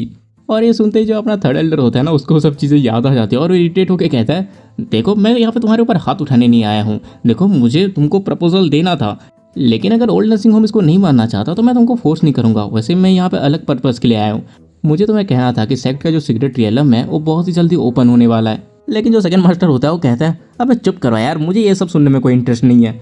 लेकिन जो थर्ड एल्डर होता है ना वो चिल्ला के कहता है देखो मेरा मुंह है मैं बोलूँगा, चैन की मेरी बात ध्यान से सुनो, तुम्हारे जो मास्टर है जो टेक्निक अभी यूज़ कर रहा है वो तुम्हारी ज़िंदगी की आधी लाइफ ले लेती है और ऐसे भी इनके अंदर बहुत ज़्यादा छेद हो चुके हैं, वो भी स्पेशली जब इन्होंने इन्फोर्समेंट हॉल की चीफ जस्टिस जाओ जिन के साथ लड़ाई की थी तब इनकी जो पुरानी बीमारियां थी वो वापस से आ चुकी हैं। इसलिए अगर इन्होंने कोई यहाँ पे तरीका नहीं ढूंढा तो ये ज़्यादा देर तक नहीं बचेंगे। लेकिन इतना सुनते ही जो अपना सेकंड मास्टर होता है ना वो अपने ओवरा निकालते हुए कहता है थर्ड एल्डर मैंने तुमको बोला ना अपना मुंह बंद करो, क्या तुमने मेरी बात नहीं सुनी। लेकिन थर्ड एल्डर फिर भी अपना मुंह बंद नहीं करता और वो कहता है सीक्रेट रियलम के ओपन होने के बाद उसके अंदर एक लोनलिविटी ग्रास मिलती है जिसको कि सैन क्वान को सख्त ज़रूरत है। उसको जैसे ही कंज्यूम किया जाता है तो ये टेम्परेली जो फॉरबिडन टेक्निक है उसके जो डैमेज होता है उसको कम कर देता है बॉडी के अंदर और ये एक लौता चांस है इसके सर्वाइव करने का। बट तभी जो अपना सेकंड मास्टर होता है वो चिल्लाते हुए कहता है चैन की उसकी बातों को मत सुनो, वो बस बकवास करे, ये सिगरेट एलम, ये लोनली ग्रास, ये सब यूजलेस है, इसका कोई लेना देना नहीं है, इसलिए तुम इसकी बातों पे बिल्कुल भी ट्रस्ट मत करो। बट तभी जो अपना थर्ड एल्डर होता है वो अपने एमसी से कहता है ठीक है फिर चैन की, मुझे जो कहना था मैंने कह लिया, और कॉन्ग्रेचुलेसन क्योंकि तुमने अपॉर्चुनिटी पा ली है सिगरेट एलम के अंदर जाने की। और उसको ना वो एक टोकन दे देता है और फोर्थ एल्डर के साथ निकल जाता है। और वो हंसते हुए कहता है कि मैं उम्मीद करता हूँ कि हमारी मुलाकात सिगरेट एलम पे जरूर होगी। और हम तभी अपने फोर्थ एल्डर को देखते हैं जो कि थर्ड एल्डर से कहता है वैसे थर्ड एल्डर क्या तुम्हें सच में लगता है कि जो चेनकी है वो बेवकूफ़ बन जाएगा और सिगरेट एलम के ट्रायल पे पार्टिसिपेट करेगा? लेकिन जो थर्ड एल्डर होता है ना वो हंसते हुए कहता है देखो उसका पार्टिसिपेट करना ना करना ये मेन मैटर नहीं है, अगर वो पार्टिसिपेट वहाँ पे करता है तो इसका मतलब मौत है, और अगर वो वहाँ पे पार्टिसिपेट नहीं भी करता तो इसको अनफेयर माना जाएगा और उसके मास्टर के बीच दरार पड़ जाएगी। और हम इधर अपने सेकंड मास्टर को देख रहे होते हैं जो कि अपने एमसी को समझा रहा होता है कि चैन की वो जो सिगरेट एलम है वो बहुत ज़्यादा डेंजरियस है, और जो थर्ड एल्डर और फोर्थ एल्डर है वो तुम्हारे लिए ट्रैप कर रहे हैं, इसलिए तुम्हें संभाल के रहना पड़ेगा और उनके ट्रैप पे नहीं गिरना है। लेकिन जो अपना एमसी होता है ना वो हंसते हुए कहता है सेकंड मास्टर आप चिंता मत करिए यार, मैं अंडर कंट्रोल हूँ। और ये सुनते ही जो सेकंड मास्टर होता है वो कहता है अंडर कंट्रोल, इसमें तुम्हारा क्या मतलब है? और तभी जो अपना एमसी होता है वो समझाता है सेकंड मास्टर प्लीज़ आप चिंता मत करिए मेरे लाइफ और डेथ की। और जो सेकंड मास्टर होता है वो कहता है कि बच्चे तुम सच में हिम्मत कर रहे हो कुछ बोलने की? हाँ लेकिन मुझे ये बहुत ज़्यादा पसंद है, एक कल्टीवेटर को इतना ज़्यादा बोल्ड तो ज़रूर होना चाहिए, लेकिन तुम मेक श्योर करना कि तुम ज़्यादा रिस्क मत लो। जो थर्ड एल्डर है वो सोच रहा होगा कि इससे हम दोनों के बीच में दरार पड़ जाएगी, लेकिन उसको नहीं पता कि हम दोनों एक दूसरे को अच्छी तरह से समझते हैं। और वैसे चैन की क्या तुम्हारी बॉडी अभी इस चीज़ को हैंडल कर पाएगी? और जो अपना एमसी होता है वो कहता है सेकंड मास्टर मुझे अपनी बॉडी के बारे में अच्छी तरह से पता है, ये एक्स्ट्रा ऑर्डिनरी है, इसीलिए मैं इसको आराम से हैंडल कर सकता हूँ। और ये सुनते ही जो सेकंड मास्टर होता है उसको कहता है हाँ अगर ऐसी बात है तो चलो फिर यहाँ से चलते हैं, आज तुम्हारे मास्टर तुमको सबसे ज़्यादा पावरफुल फॉरबिडन टेक्निक सिखाएगा जिसका नाम है दी D1 डबल लेवल फीस्ट। और उसके बाद 3 दिन चले जाते हैं और हम देखते हैं कि अपना जो त्यानियन होता है वो अपने एमसी को कल्टीवेट करते हुए देख रहा होता है और वो सेकंड मास्टर से पूछता है आखिरकार तुम उसको D1 डबल लेवल फीस्ट क्यों सिखा रहे हो, ये बहुत ज़्यादा पावरफुल फॉरबिडन टेक्निक है, उसने कल्टीवेशन बस अभी स्टार्ट किया है तो उसको स्टेप बाय स्टेप आगे बढ़ना चाहिए। लेकिन जो सेकंड मास्टर होता है वो कहता है देखो अभी उसके पास ज़्यादा टाइम नहीं बचा है। और तभी जो त्यानियन होता है वो कहता है क्या तुम्हें जो इंजरीज है वो तुम्हें वापस से परेशान कर रही है? और जो सेकंड मास्टर होता है वो कहता है थर्ड एल्डर और बाकी लोग जितना सोचते हैं मेरी बॉडी उससे ही बुरी हालत पे है, वो लोग सोचते हैं कि मेरे पास और कुछ साल बचे हैं, लेकिन मुझे पता है कि मेरे पास ज़्यादा टाइम नहीं बचा, मैं बहुत ही जल्दी बनने वाला हूँ। और ये जो डबल डीमन एविल फीस्ट है ये बहुत ज़्यादा डिफिकल्ट है मास्टर करने में, इसलिए मुझे मरने से पहले उसको कुछ भी करके ही सिखाना पड़ेगा। और उसके बाद वो अपने एमसी के पास आता है और पूछता है क्या तुम अभी कैसे हो? और जो अपना एमसी होता है वो कहता है मुझे बस ऐसा लग रहा है कि मैं इसको सीख नहीं पा रहा। और जो सेकंड मास्टर होता है वो कहता है कि ये थोड़ा अजीब है, तुम बहुत ही जल्दी और छोटे मोटे फॉरबिडन टेक्निक सीख जाते हो, लेकिन जब बात आती है डीमन डबल लेवल फीस्ट की तब ये बहुत ज़्यादा अनबीटेबल फॉरबिडन टेक्निक है, तुम इसको इतनी जल्दी से नहीं पकड़ पाओगे। और उसके बाद जो सेकंड मास्टर होता है ना उसको डेमोन्स्ट्रेट करने लगता है और कहता है आके यहाँ पे ऑब्जर्व करो कि आखिरकार मेरे जो मेरिडियन है उनकी फ्लो कैसा है। लेकिन तभी जो सेकंड मास्टर होता है ना उसकी हालत ख़राब हो जाती है और उसके मुंह से ब्लड आने लगता है और अपना जो एमसी होता है उनको संभाल के बोलता है सेकंड मास्टर क्या आप ठीक हो? लेकिन जो अपना सेकंड मास्टर होता है वो कहता है देखो यार मेरी चिंता मत करो, क्या तुमने इसको क्लियरली देखा? अगर तुमने इसको क्लियरली नहीं देखा तो मैं इसको दोबारा डेमोन्स्ट्रेट कर सकता हूँ। बट जो अपना एमसी होता है वो कहता है कि सेकंड मास्टर मैंने इसको क्लियरली देख लिया है, आपको बस अभी थोड़ी आराम की ज़रूरत है, मैं इसको अपने आप समझ लूँगा। और उसके बाद जो सेकंड मास्टर होता है वहाँ से जाने लगता है और अपना जो एमसी होता है उसको देख के बात कर रहा होता है जो सेकंड मास्टर है उनकी इंजरी प्रोबेबली बहुत ही ज़्यादा एक्सट्रीमली सीरियस होगी। रिसेंटली मैं इस फॉरबिडन टेक्निक को प्रैक्टिस कर रहा हूँ और मैं फील कर रहा हूँ कि ये बॉडी को कितना ज़्यादा डैमेज पहुँचाती है, अगर मैं यहाँ पे इमोर्टल नहीं होता तो मैं बहुत बार मर चुका होता। और वो मेन रीज़न जिसकी वजह से मैं यहाँ पे डीमन डबल लेवल फीस्ट को प्रैक्टिस नहीं कर पा रहा वो मेरे पोर एप्टीट्यूड की वजह से है। जैसे कि मैंने अपने पुराने फॉरबिडन टेक्निक को प्रैक्टिस किया था, जैसा कि यन catching hand technique, hunting ox across the mountain technique, इन सबको मैं जैसे समझ गया वैसे मैं इसको सीख गया। लेकिन जब बात आती है डीमन डबल लेवल फीस्ट की तब ये बहुत ही ज़्यादा पावरफुल फॉरबिडन टेक्निक है, ना ये बस मेरी बॉडी को हार्म करती है बल्कि इसको सीखने के लिए बहुत ज़्यादा हाई एप्टीट्यूड की ज़रूरत है। अल्टीमेटली मेरा जो टैलेंट है वो इसके लिए अभी एनफ नहीं है। लेकिन तभी अपने एमसी को एक आइडिया आता है और वो कहता है एक मिनट रुको यार, मैं तब से फॉरबिडन टेक्निक को प्रैक्टिस कर रहा हूँ और फॉरबिडन टेक्निक के एसेंस को अगर मुझे शॉर्टकट चाहिए तो मुझे उसके लिए कुछ प्राइस पे करना पड़ता है। और क्योंकि इस बार मेरा एप्टीट्यूड बहुत ज़्यादा लैग कर रहा है तो क्या यहाँ पे कोई ऐसी फॉरबिडन टेक्निक है जो मेरे एप्टीट्यूड को इन्हांस कर सकती है? शायद मुझे जाके मास्टर्स को पूछना चाहिए। और उसके बाद वो जाके त्यानियन को पूछता है और जैसे ही पूछता है ना बंदा सदमे में चला जाता है और वो कहता है अगर तुम्हारी हिम्मत कैसे हुई इस तरह की टेक्निक के बारे में सोचने की, क्या तुम्हें रियलाइज़ भी अगर इस तरह की टेक्निक एग्जिस्ट होती तो ये सारे फॉरबिडन टेक्निक का फॉरबिडन टेक्निक होता। और अगर इस तरह की चीज़ अगर तुम सोच भी रहे हो और इस तरह की चीज़ अगर होती भी तब इसको प्रैक्टिस करने में तुम्हारी बॉडी फट जाती। लेकिन जो अपना एमसीओ होता है वो फिर से पूछता है क्या मास्टर सच में ऐसी कोई टेक्निक नहीं है। और जो ध्यान होता है वो कहता है देखो मुझे नहीं पता, लेकिन तुम्हारे जो फोर्थ मास्टर है उन्होंने इसके बारे में जरूर रिसर्च की होगी। और ये सुनते ही वो सोच रहा होता है अगर फोर्थ मास्टर मेरी मदद ना कर पाए तो मुझे शायद दूसरे मास्टर्स को भी पूछना चाहिए। और उसका जो अपना एमसी होता है वो थर्ड मास्टर के पास जाता है और जो थर्ड मास्टर होता है ना वो भी यही कहता है कि मुझे नहीं पता, लेकिन हाँ फोर्थ मास्टर ने इसके बारे में स्टडी किया था पहले, लेकिन मैं श्योर नहीं हूँ कि उसको अभी भी याद होगा कि नहीं। और उसके बाद वो वहाँ से जाने लगता है और अपना एमसीयू उसको देख के कह रहा होता है ऐसा लग रहा है कि मुझे फोर्थ मास्टर को ढूंढना ही पड़ेगा। और उसके बाद जो अपना एमसीयू होता है वो देखता है एक जगह पे जहाँ पे फोर्थ मास्टर बैठा होता है और वो कुछ ज़मीन में लिख रहा होता है। और अपना जो एमसीयू होता है वो पूछता है वैसे फोर्थ मास्टर आज आप क्या रिसर्च कर रहे हो। और जो फोर्थ मास्टर होता है वो कहता है मैंने आज ये रिसर्च किया कि जो लोग सुबह सुबह रोज़ अंडे खाते हैं इसका मतलब वो उन लोगों से ज़्यादा अंडे खा रहे हैं जो कि कभी अंडे खाते ही नहीं है। और ये सुनने का जो अपना एमसी होता है वो हंसते हुए कहता है फोर्थ मास्टर आप तो सच में बहुत ज़्यादा ब्रिलियंट हो। और अपना एमसी ये सब कह ही रहा होता है कि तभी जो फोर्थ मास्टर होता है वो कहता है पूछो जो तुम यहाँ पे मुझसे पूछने के लिए आए हो। और जो अपना एमसी होता है वो कहता है फोर्थ मास्टर मैं एक ऐसी फॉरवर्ड टेक्निक सीखना चाहता हूँ जो कि मेरे एप्टीट्यूड को बढ़ाए। और वो सोचा होता है ऐसा लग रहा है कि फोर्थ मास्टर के साथ अगर मुझे बात करनी है तो मुझे बकवास बात ही करनी पड़ेगी। और तभी हम फोर्थ मास्टर को देखते हैं जो कि अपने सर पे हाथ के कहता है ऐसी फॉरवर्ड टेक्निक जो कि एप्टीट्यूड को इन्हांस करे, मेरे पास कुछ रिकलेक्शन है इसके। और इतना सुनते जो अपना एमसी होता है वो खुश होकर कहता है प्लीज़ फोर्थ मास्टर एक्सप्लेन कीजिए आपको क्या याद है। और उसका जो फोर्थ मास्टर होता है ना वो चुप हो जाता है। और जो अपना एमसी होता है थोड़ी देर तक देखता है कि फोर्थ मास्टर कुछ नहीं कह रहा और अपना एमसी कहता है फोर्थ मास्टर कुछ तो बोलिए। और तो जो फोर्थ मास्टर होता है वो कहता है अगर मैं यहाँ पे कुछ नहीं बोल रहा इसका मतलब मेरे पास कहने के लिए कुछ नहीं है। लेकिन तभी जो अपना एमसी होता है वो पूछता है फोर्थ मास्टर क्या आप उसको भूल चुके हो। लेकिन जो फोर्थ मास्टर होता है वो कहता है देखो मुझे उसके बारे में याद है लेकिन मुझे थोड़ा याद नहीं आ रहा। और ये सुनते तो अपना एमसी सदमे में चला जाता है कि भाई ये कौन सा वाहियात रीज़न है। और उसके बाद जो अपना एमसी होता है वहाँ से चला जाता है और वो बात कर रहा होता है वैसे फोर्थ मास्टर ने ना इसके ऊपर रिसर्च जरूर किया होगा लेकिन वो थोड़े कंफ्यूज हैं इसलिए मुझे उनकी मदद करनी पड़ेगी उसको याद करने में। लेकिन तभी उसको याद आता है कि उसके पास टोकन है उस रियलम के अंदर जाने का। और उसको बाहर निकाल के कहता है सीक्रेट रियलम में पार्टिसिपेट करना ये भी बहुत ज़्यादा नेसेसरी है क्योंकि जो सेकंड मास्टर की इंजरी है वो इसका और ज़्यादा इंतजार नहीं कर सकती। और इस बार जो पार्टिसिपेंट होंगे वो डिसेबल होंगे फॉलन इमोर्टल सेक्ट के और ये लोग कुछ ज़्यादा ही स्ट्रॉन्ग ओपोनेंट नहीं है। और मैं अपनी इमोर्टल बॉडी के साथ मैं इनके साथ आराम से डील कर सकता हूँ, इससे मेरे लाइफ को ज़्यादा कुछ डेंजर भी नहीं होगा। और अपना एमसी ये सब बात कर ही रहा होता है कि तभी वहाँ पे सेकंड मास्टर आता है और अपने एमसी को बुलाता है और उसको देखते हैं अपना एमसी उस टोकन को पॉकेट में रखता है। और तभी जो सेकंड मास्टर होता है वो कहता है वैसे चैन की क्या तुम्हें फोर्थ मास्टर से कुछ क्लू मिला। और जो अपना एमसी होता है वो बताता है कि जो फोर्थ मास्टर है उनको अपने पास्ट के बारे में कुछ याद नहीं है।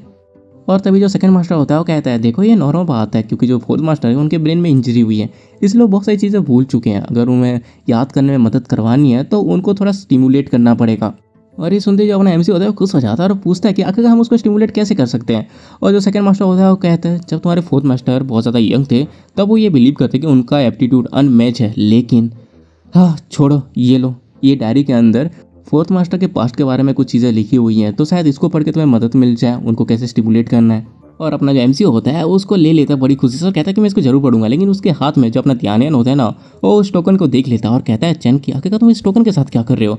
और अपना जो एमसी होता है वो कहता है कि अरे कुछ भी नहीं मैं बस क्यूरियस था इसलिए इसको देख रहा था। लेकिन तभी जो ध्यान होता है ना उसको मांग लेता है और अपना जो एमसी होता है वो बहाना बनाने लगता है कि अरे नहीं मैं तो बस इसको बस ऐसा ही बस रखना चाहता हूँ। लेकिन जो ध्यान होता है वो कहता है कि मैंने बोला ना मुझे दो। और अपना जो एमसी होता है ना उसको देते हुए कहता है देखिए मास्टर मैं उसमें पार्टिसिपेट नहीं करने वाला हूँ, प्लीज़ आप मेरा बिलीव कीजिए। लेकिन जो ध्यान होता है ना उसको तोड़ देता है और नीचे गिरा के कहता है देखो ये मैटर नहीं करता तुम उसमें पार्टिसिपेट करना चाहते हो कि नहीं चाहते, लेकिन जबकि ये टोकन टूट चुका है तब आप तुम उसमें पार्टिसिपेट नहीं कर सकते। और इतना कहते ही ध्यान और सेकंड मास्टर वहाँ से जाने लगता है। और जो सेकंड मास्टर होता है वो जाते हुए कहता है चैन की अपने ट्रेनिंग में फोकस करो, तुम ओल्ड नर्सिंग होम के पास लौते डिसाइपल हो और ये जो दुनिया है वो तुम जितना सोचते हो उससे बहुत ही ज़्यादा ब्रूटल है, इसीलिए हम बस तुम्हें प्रोटेक्ट करने की कोशिश कर रहे हैं। और तभी हमारा सीन कट होता है और हम ना उसी लड़की को देखते हैं जिसको कि हमने एपिसोड 1 के स्टार्टिंग में देखा था, वो डीमन लड़की जो कि अपने एमसी को मारने के लिए आई थी और जिसकी जुबान अपने एमसी ने काटी थी। वो कल्टीवेट कर रही होती है और वो कल्टीवेट खत्म करते हुए कहती है हाँ कितनी ज़्यादा लाइफ थी, फाइनली मैंने अपने सेक्लूजन के टाइम पे इसको रिफाइन कर ही लिया। और उसके बाद वो जोर से हंसते हुए कहती है मेरी जो स्ट्रेंथ है वो 3 बार लगातार वापस आ चुकी है, ये सच में बहुत ही ज़्यादा एक्साइटिंग है। और ये लड़की वो सब बोल ही रही होती है कि तभी उसके सामने ना वही 2 उसके चमचे आते हैं जिनको हमने पहले एपिसोड पे देखा था। और ये दोनों के दोनों नमूने इस लड़की को कॉन्ग्रेचुलेसन कहते हैं और उसको ग्रीट करते हैं। बट ये जो लड़की होती है ना वो उन दोनों को अपने एमसी के बारे में पूछती है और उनमें से एक नमूना कहता है माय लॉर्ड जो चैनकी है वो ऑलरेडी ओल्ड नर्सिंग होम में एंटर कर चुका है फॉलन इमोर्टल सेक्ट के। हालांकि जो करंट सिचुएशन है ओल्ड नर्सिंग होम की वो बहुत ज़्यादा कॉम्प्लिकेटेड है। वो इंसान चारों तरफ से अपने एनिमी के हाथों टारगेटेड है और वो बहुत सारे एनिमी को फेस कर रहा है और इसका जो आउटलुक है वो इतना ज़्यादा ऑप्टिमिस्टिक नहीं है। और तभी वो जो लड़के होते हैं वो कहती है देखो वो मेरे लिए बहुत ज़्यादा प्रीसियस है, इसलिए ये बात हर जगह पे फैला दो कि उसके सेफ्टी के साथ कोई भी खिलवाड़ नहीं होनी चाहिए, और ये बात भी मेक श्योर करना होगा कि वो किसी और के हाथ ना लग जाए। और ये सुनने के बाद उसके जो चमचे होते हैं वो कहते हैं कि हम समझ गए माय लॉर्ड, लेकिन तभी वहाँ पे आवाज़ आती है ये देखो ये उसी का ही ऑरा का ट्रेस है, जल्दी से उसकी जगह में सर्च करो। और ये सुनते ही जो अपने वो लड़के होते हैं वो कहती है हाँ वो लोग वापस से आ गए, ऐसा लग रहा है कि मैंने अपने ब्रेक थ्रू के दौरान अपने ऑरा को कुछ ज़्यादा ही रिलीज़ कर दिया, लेकिन मुझे अब इनसे डरने की कोई ज़रूरत नहीं।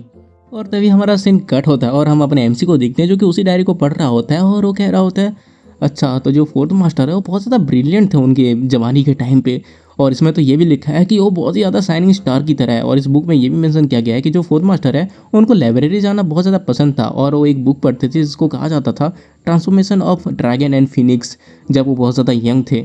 और उसके बाद जो अपना एमसी होता है वहाँ से उठ के जाने लगता है और कहता है मुझे शायद ये बुक फोर्थ मास्टर से थोड़ी देर के लिए लेना चाहिए ताकि मैं उनको याद दिलवाने में मदद कर सकूं। और उसके बाद अपना एमसी जो होता है जैसे ही दरवाज़ा खोलता है वो देखते है कि उसके सामने एक बंदा है जिसकी हालत पूरी बर्बाद होती है, और जो अपना एमसी होता है उससे पूछता है क्या क्या तुम हो कौन। लेकिन इससे पहले कि वो बंदा कुछ कह पाया वो नीचे गिर जाता है, और इसको देख के जो अपना एमसी होता है वो कहता है कि क्या एक और स्कैमर। लेकिन तभी वो जो बंदा होता है वो खांसने लगता है और उसके मुंह से ब्लड आने लगता है, और वो कहता है कि मेरी मदद करो। लेकिन जो अपना एमसी होता है ना वो समझ जाता है और कहता है कि आगे तुम ऐसे ब्लड क्यों थूक रहे हो, और देखो मैं तुमको बता रहा हूँ मैंने तुम्हारे जैसे बहुत देखे हैं, इसलिए तुम यहाँ से निकल जाओ। लेकिन वो जो बंदा होता है वो कहता है कि मेरा नाम जियाओ वो है, और मैं इमोर्टल वर्शिप एकेडमी से आया हूँ, और मेरे ऊपर जो इमोर्टल वर्शिप एकेडमी के होली सन है उसने मुझे फंसा दिया है, और मेरे पास जाने के लिए कोई भी नहीं है, इसलिए मुझे शेल्टर चाहिए, मैं तुमसे वीक मांग रहा हूँ। बट तभी जो अपना एमसी होता है वो कहता है लेकिन तुम गलत जगह पे आ चुके हो, ये ओल्ड नर्सिंग होम पे है जिसको कि पूरा का पूरा फॉलन इमोर्टल सेक्ट ही पसंद नहीं करता। और अपना एमसी ये सब कह ही रहा होता है कि तभी वहाँ पे 3 बंदे आते हैं और एक बंदा कहता है जियाओ वो जरा देखते हैं अब तुम यहाँ से कहाँ भागोगे। इनको देख के जो वो होता है वो कहता है कि डैम इट मैंने एक्सेप्ट नहीं किया था कि ये लोग मुझे इतनी जल्दी पकड़ लेंगे। और उसके बाद वो अपना एमसी से भीख मांगने लगता है और वो कहता है कि बस अभी ओल्ड नर्सिंग होम ही मुझे यहाँ पे रख सकता है, मैं ओल्ड नर्सिंग होम पे ज्वाइन होने के लिए तैयार हूँ, इसलिए अपनी काइंडनेस दिखाओ और मुझे इनसे बचा लो, और इसके बदले मैं ज़िंदगी भर तुम्हारे लिए लॉयल रहूँगा। और जो अपना एमसी होता है वो कहता है तुम कुछ ज़्यादा ही बोलते हो। और तभी वो जो 3 बंदे होते हैं उनमें से वो पहला बंदा होता है वो कहता है हमारे साथ आओ और अच्छे से हमें फॉलो करो, शायद जो होली सन है वो अभी भी तुम्हारी ज़िंदगी को छोड़ दें। हम देखते हैं कि जो अपना एमसी होता है वो उसको वहाँ से छोड़ के जाने लगता है और कहता है कि सॉरी अभी जो ओल्ड नर्सिंग होम है वो अभी अच्छे स्टेट पे नहीं है, अभी तो ये खुद का ख्याल नहीं रख पा रहा, तो मैं उसके ऊपर और ज़्यादा ट्रबल नहीं डाल सकता। लेकिन हम तभी देखते हैं कि जो अपना वो होता है ना वो कहता है कि मैं साउ हो मैं एक नेचुरली गिफ्टेड जीनियस हूँ, मैं सच में अपनी एंड को अगर यहाँ पे मिलने वाला हूँ तो मैं इस चीज़ को रिफ्यूज़ करता हूँ। और उसके बाद जो हुआ होता है ना उनसे लड़ने के लिए रेडी हो जाता है। और ये सुनते ही वो जो बंदा होता है वो कहता है अच्छा तो यही तुम्हारी किस्मत है, और बाकी दोनों को कहता है कि उससे पकड़ लो। और जो अपना हुआ होता है वो कहता है अगर मेरी लाइफ इतनी ज़्यादा बेकार क्यों है, मैं बहुत ज़्यादा प्रेस्टिजियस जाओ फैमिली जो कि कल्टिवेटर्स का फैमिली वहाँ पे पैदा हुआ, 11 साल की उम्र पे मेरे खुद के भाई ने मुझे धोखा दिया, मैं सेवेज बीस्ट फॉरेस्ट में लगभग मर ही गया था, 15 साल की एज में मेरी फैमिली को ख़त्म कर दिया गया, 16 साल की उम्र पे मेरी जो फियांसे है उसने मुझे ह्यूमिलेट किया और हमारी जो एंगेजमेंट है उसको भी तोड़ दिया। और ये सब सुनते ही जो अपना एमसी होता है ना उसके पैर रुक जाते हैं और वो कहता है कि हाँ एंगेजमेंट टूट गया, अगर मुझे ये चीज़ इतना ज़्यादा फैमिलियर क्यों लग रही है। और उसके बाद हम देखते हैं कि जो अपना वो होता है चिल्लाते हुए कहता है मैंने सोचा था कि अगर मैं फॉलन इमोर्टल सेक्ट को अगर ज्वाइन करूँगा तो मैं यहाँ पे ग्रो करूँगा, लेकिन मैंने कभी ये एक्सपेक्ट नहीं किया था कि जो होली सन है वो मेरी ज़िंदगी बर्बाद कर देगा। होली सन ने मेरी जो सुप्रीम बोन है उसको भी छुरा लिया। 1 मिनट, सुप्रीम बोन और उसकी बॉडी से सुप्रीम बोन हटा दिया, ये स्टोरी मुझे कुछ ना सुनी सुनी लग रही है। वैसे अगर तुम्हें भी ये सुनी सुनी लग रही है ना तो मुझे कमेंट में ज़रूर बताना कि आखिरकार ये वाला जो डायलॉग है ये कौन से वाले डोंगा से छिपा गया है। देखो मुझे तो पता है बट मैं बताऊंगा नहीं, ज़रा देखते हैं भाई किन किन को पता है। जो सबसे पहले सही आंसर देगा मैं उसके कमेंट को पिन कर दूंगा, ओके। और ये सब कहते हुए जो जियांग वो होता है ना वो चिल्लाते हुए कहते हैं मैं जियांग वो मैं इस चीज़ को रिफ्यूज़ करता हूँ। और ये सब उसका नाटक देख के जो अपना एमसी होता है वो कहता है 1 मिनट रुको यार, सुप्रीम बोन और यहाँ पे एंगेजमेंट टूट जाना, अब ये तो कहानी का जो होता नहीं है क्या मेन प्रोटैगनिस्ट, वो वाला सिनेरियो है यहाँ तो। और उसके बाद हम वापस उसी बंदे को देखते हैं जो कि अपने वो से कहते हैं अच्छा तो तुम्हारी बकवास होगी, और वो सीधे जाकर उसको पकड़ने वाला होता है कि तभी जाकर अपना जो एमसी होता है ना उसके हाथ को पकड़ के कहता है रुको। और वो जो बंदा होता है वो कहता है कि अब तुम बच्चे यहाँ पे कहाँ से आ गए, क्या तुम्हें भी फाइट करनी है। लेकिन जो अपना एमसी होता है ना उसको एक पंच पे ही ढेर कर देता है। और उसके बाद वो जाओ वो से कहता है वैसे जाओ वो मुझे तुमसे कुछ पूछना है, क्या तुम्हारे पास कोई चीट्स हैं। और ये सुनते जो जाओ वो होता है ना उसको थोड़ा शौक लेता है और वो घबराते हुए कहता है कि क्या चीट्स, अब ये क्या होता है। और जो अपना एमसी होता है वो कहता है देखो तुम चाइल्डहुड से बहुत ज़्यादा दुख सह रहे हो, यहाँ तक कि तुम्हारी फैमिली को ख़त्म कर दिया गया, तुम्हारी एंगेजमेंट टूट गई, तुम्हारे सुप्रीम बोन तक चुराया गया और तुम अभी तक मरे नहीं। इसका मतलब तुम्हारे पास लाइफ सेविंग की अपॉर्चुनिटी है। क्या मैं सच नहीं बोल रहा? और ये सुनते ही जो हुआ होता है ना पूरा शौक हो जाता है और कहते हैं कि आखिर तुम्हें कैसे पता। और जो अपना एमसी होता है वो कहता है और उसके साथ साथ तुम्हारे पास एक से ज़्यादा अपॉर्चुनिटी है, क्यों? और ये सुनते जो हुआ होता है वो कहता है आखिर तुम्हें ये कैसे पता चला? और तभी जो अपना एमसी होता है वो कहता है अगर मैं जो कुछ भी कहा ये सब सच है तो क्या इसका मतलब ये हुआ कि जो जाओ वो है वो एक्चुअली में इस वर्ल्ड का मेन प्रोटैगनिस्ट है? अपना एमसी ये सब बात कर ही रहा होता है कि तभी वो जो बंदा होता है वो कहता है कि तुम्हारी हिम्मत कैसे हुई होलीसॉन के आदमी को छूने की, क्या तुम्हें ट्रबल क्रिएट करना है? लेकिन अपना जो एमसी होता है उसको इग्नोर मार के बात कर रहा होता है देन मेरे बारे में क्या, मैं भी तो यहाँ पर ट्रांसफॉर्म हुआ और मेरे पास भी तो ऑसम आर्टिफैक्ट है और सिस्टम है। और अपने एमसी ये सब सोच ही रहा होता है कि तभी जो बंदा होता है वो कहता है तुमने हिम्मत की मुझे इग्नोर करने की, जियो ली को, क्या तुम्हें मरना है? और उसके बाद तो अपने एमसी के ऊपर हमला कर देता है। और तभी जो अपना वो होता है ना वो चिल्लाते हुए कहता है केयरफुल रहना, जोंगली जो है वो नंबर 1 इन फोर्स है वॉरशिप एकेडमी में होलीसन के अंडर। लेकिन तभी वो देखता है कि जो अपना एमसी होता है ना वो यन कैचिंग हैंड टेक्निक का यूज़ करता है और इसे देख के जो अपना वो होता है वो शौक हो जाता है और कहता है कि आखिरकार ये किस तरह की टेक्निक है। और जो अपने जाऊ है ना उसके भी जो चमचे होते हैं वो भी चिल्लाए कहते हैं सीनियर ब्रदर जाऊ। लेकिन तब तक देर हो चुकी होती है और अपने एमसी के हाथ पे जाऊ का जैकपॉट आ चुका होता है और अपना एमसी उसके घुंघरू को तोड़ देता है और एक डेविल से स्माइल देके कहता है अब से तुम इसको सीनियर सिस्टर जाऊ बुलाओगे। और इसे देख के जो अपना हुआ होता है ना बहुत ज़्यादा इंप्रेस हो जाता है और कहता है तुम कितने बुरे हो लेकिन तुम मुझे बहुत ज़्यादा पसंद आए। और तभी जो अपना एमसी होता है ना वो हंटिंग वो अक्रॉस दी माउंटेन का यूज़ करता है और बाकी दोनों की हालत बुरी कर देता है। और तभी हम अपने पहले वाले बंदे को देखते हैं जो कि अपने टट्टू को पकड़ के नीचे रो रहा होता है और वो कह रहा होता है मेरा फाउंडेशन, मेरी ज़िंदगी की खुशी सब कुछ चला गया। साला मुझे अब तक समझ में नहीं आया कि भाई इन लोगों का कल्टीवेशन इनके टट्टों पे ही क्यों होता है यार। इनके टट्टे तोड़ तो बंदे किसी काम के नहीं है, मतलब कोई सेंस है इस बात का। और उसके बाद हम देखते हैं कि जो अपना एमसी होता है वो से कहता है उसको गुन्ना बंद करो और अंदर आ जाओ। और जो वो होता है वो खुश होते हुए कहता है क्या नर्सिंग होम मुझे एक्सेप्ट करेगा? और जो अपना एमसी होता है वो कहता है थोड़ी देर के लिए रुक नहीं सकते क्या, मुझे पहले अपने चारों मास्टर्स को पूछना पड़ेगा। और उसके बाद हमें कुछ टाइम के बाद का सीन दिखाया जाता है जहाँ पे अपने हुओ को छोड़ के बाकी सब खाने के लिए बैठे होते हैं। जो फोर्थ मास्टर होता है वो कहता है कि चलो खाना खाते हैं। और उसके बाद ना बहुत ज़्यादा आवाज़ करके खा रहे होते हैं और इसको देख के जो हुओ होता है वो कहता है क्या तुम लोग बिना आवाज़ करे खा नहीं सकते? थोड़ा बहुत हिलना चलता है लेकिन अपने मुंह को इस तरह से जोर जोर से मत चलाओ और आवाज़ से मत निकालो यार, इससे मुझे ही भूख लग रही है। और उसके बाद ना वो देखता है कि भाई कोई उसको रिप्लाई नहीं दे रहा और वो अपने एमसी से कहता है वैसे चैन की तुम्हारे चारों मास्टर्स तो मुझे इग्नोर मार रहे हैं, कम से कम तुम तो कुछ कहो। और ये सुनते ही जो अपना एमसी होता है वो त्यानियन से कहता है मास्टर। और तभी जो त्यानियन होता है वो कहता है उसको यहाँ पे ना रखने का जो रीज़न है वो तुम्हें पता होना चाहिए और इसके अलावा तुम उसको यहाँ पे लेके क्यों आए हो उसका रीज़न भी तुम्हें पता होना चाहिए।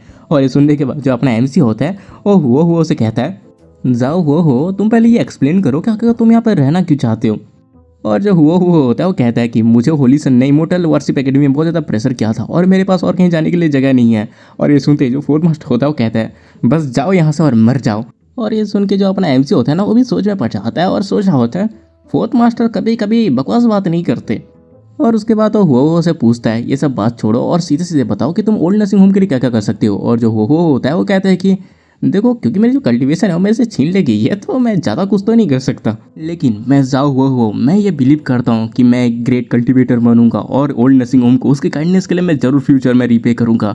और ये सुनते हैं जो अपना त्यानियन होता है वो कहता है अच्छा तो तुम ये कह रहे हो कि तुम यूजलेस हो, तुम कुछ भी नहीं कर सकते। और तभी जो अपना एमसी होता है वो कहता है मास्टर ये जो जियाओ हुआ वो है वो सच में चूजन हुआन है, तो शायद ये सच में हमारे ओल्ड नर्सिंग होम में कुछ चेंजेस लेके आए और एक और पर्सन में ज़्यादा कुछ हर्ट भी नहीं होगा। और उसकी बातों को सुन के जो सेकंड मास्टर होता है वो कहता है अच्छा वो अगर वो चूजन वन है तो तुम क्या हो। और जो अपना एमसी होता है वो कहता है ऑब्वियस सी बात है मैं उससे ज़्यादा स्ट्रांग हूँ तो मैं सुप्रीम हूँ। और ये सुनते ही जो हुआ होता है वो कहता है ऐसा लग रहा है कि तुम मेरा एडवांटेज ले रहे हो लेकिन मेरे पास कोई प्रूफ भी नहीं है। और उसके बाद हम देखते हैं कि जो अपना फोर्थ मास्टर होता है वो उठता है और कहता है कि ठीक है मेरा खाना हो गया तुम लोग ये बर्तन धो देना। और ऐसे ही बाकी मास्टर्स भी कहते हैं कि ठीक है हमारा हो गया तुम बर्तन धो देना।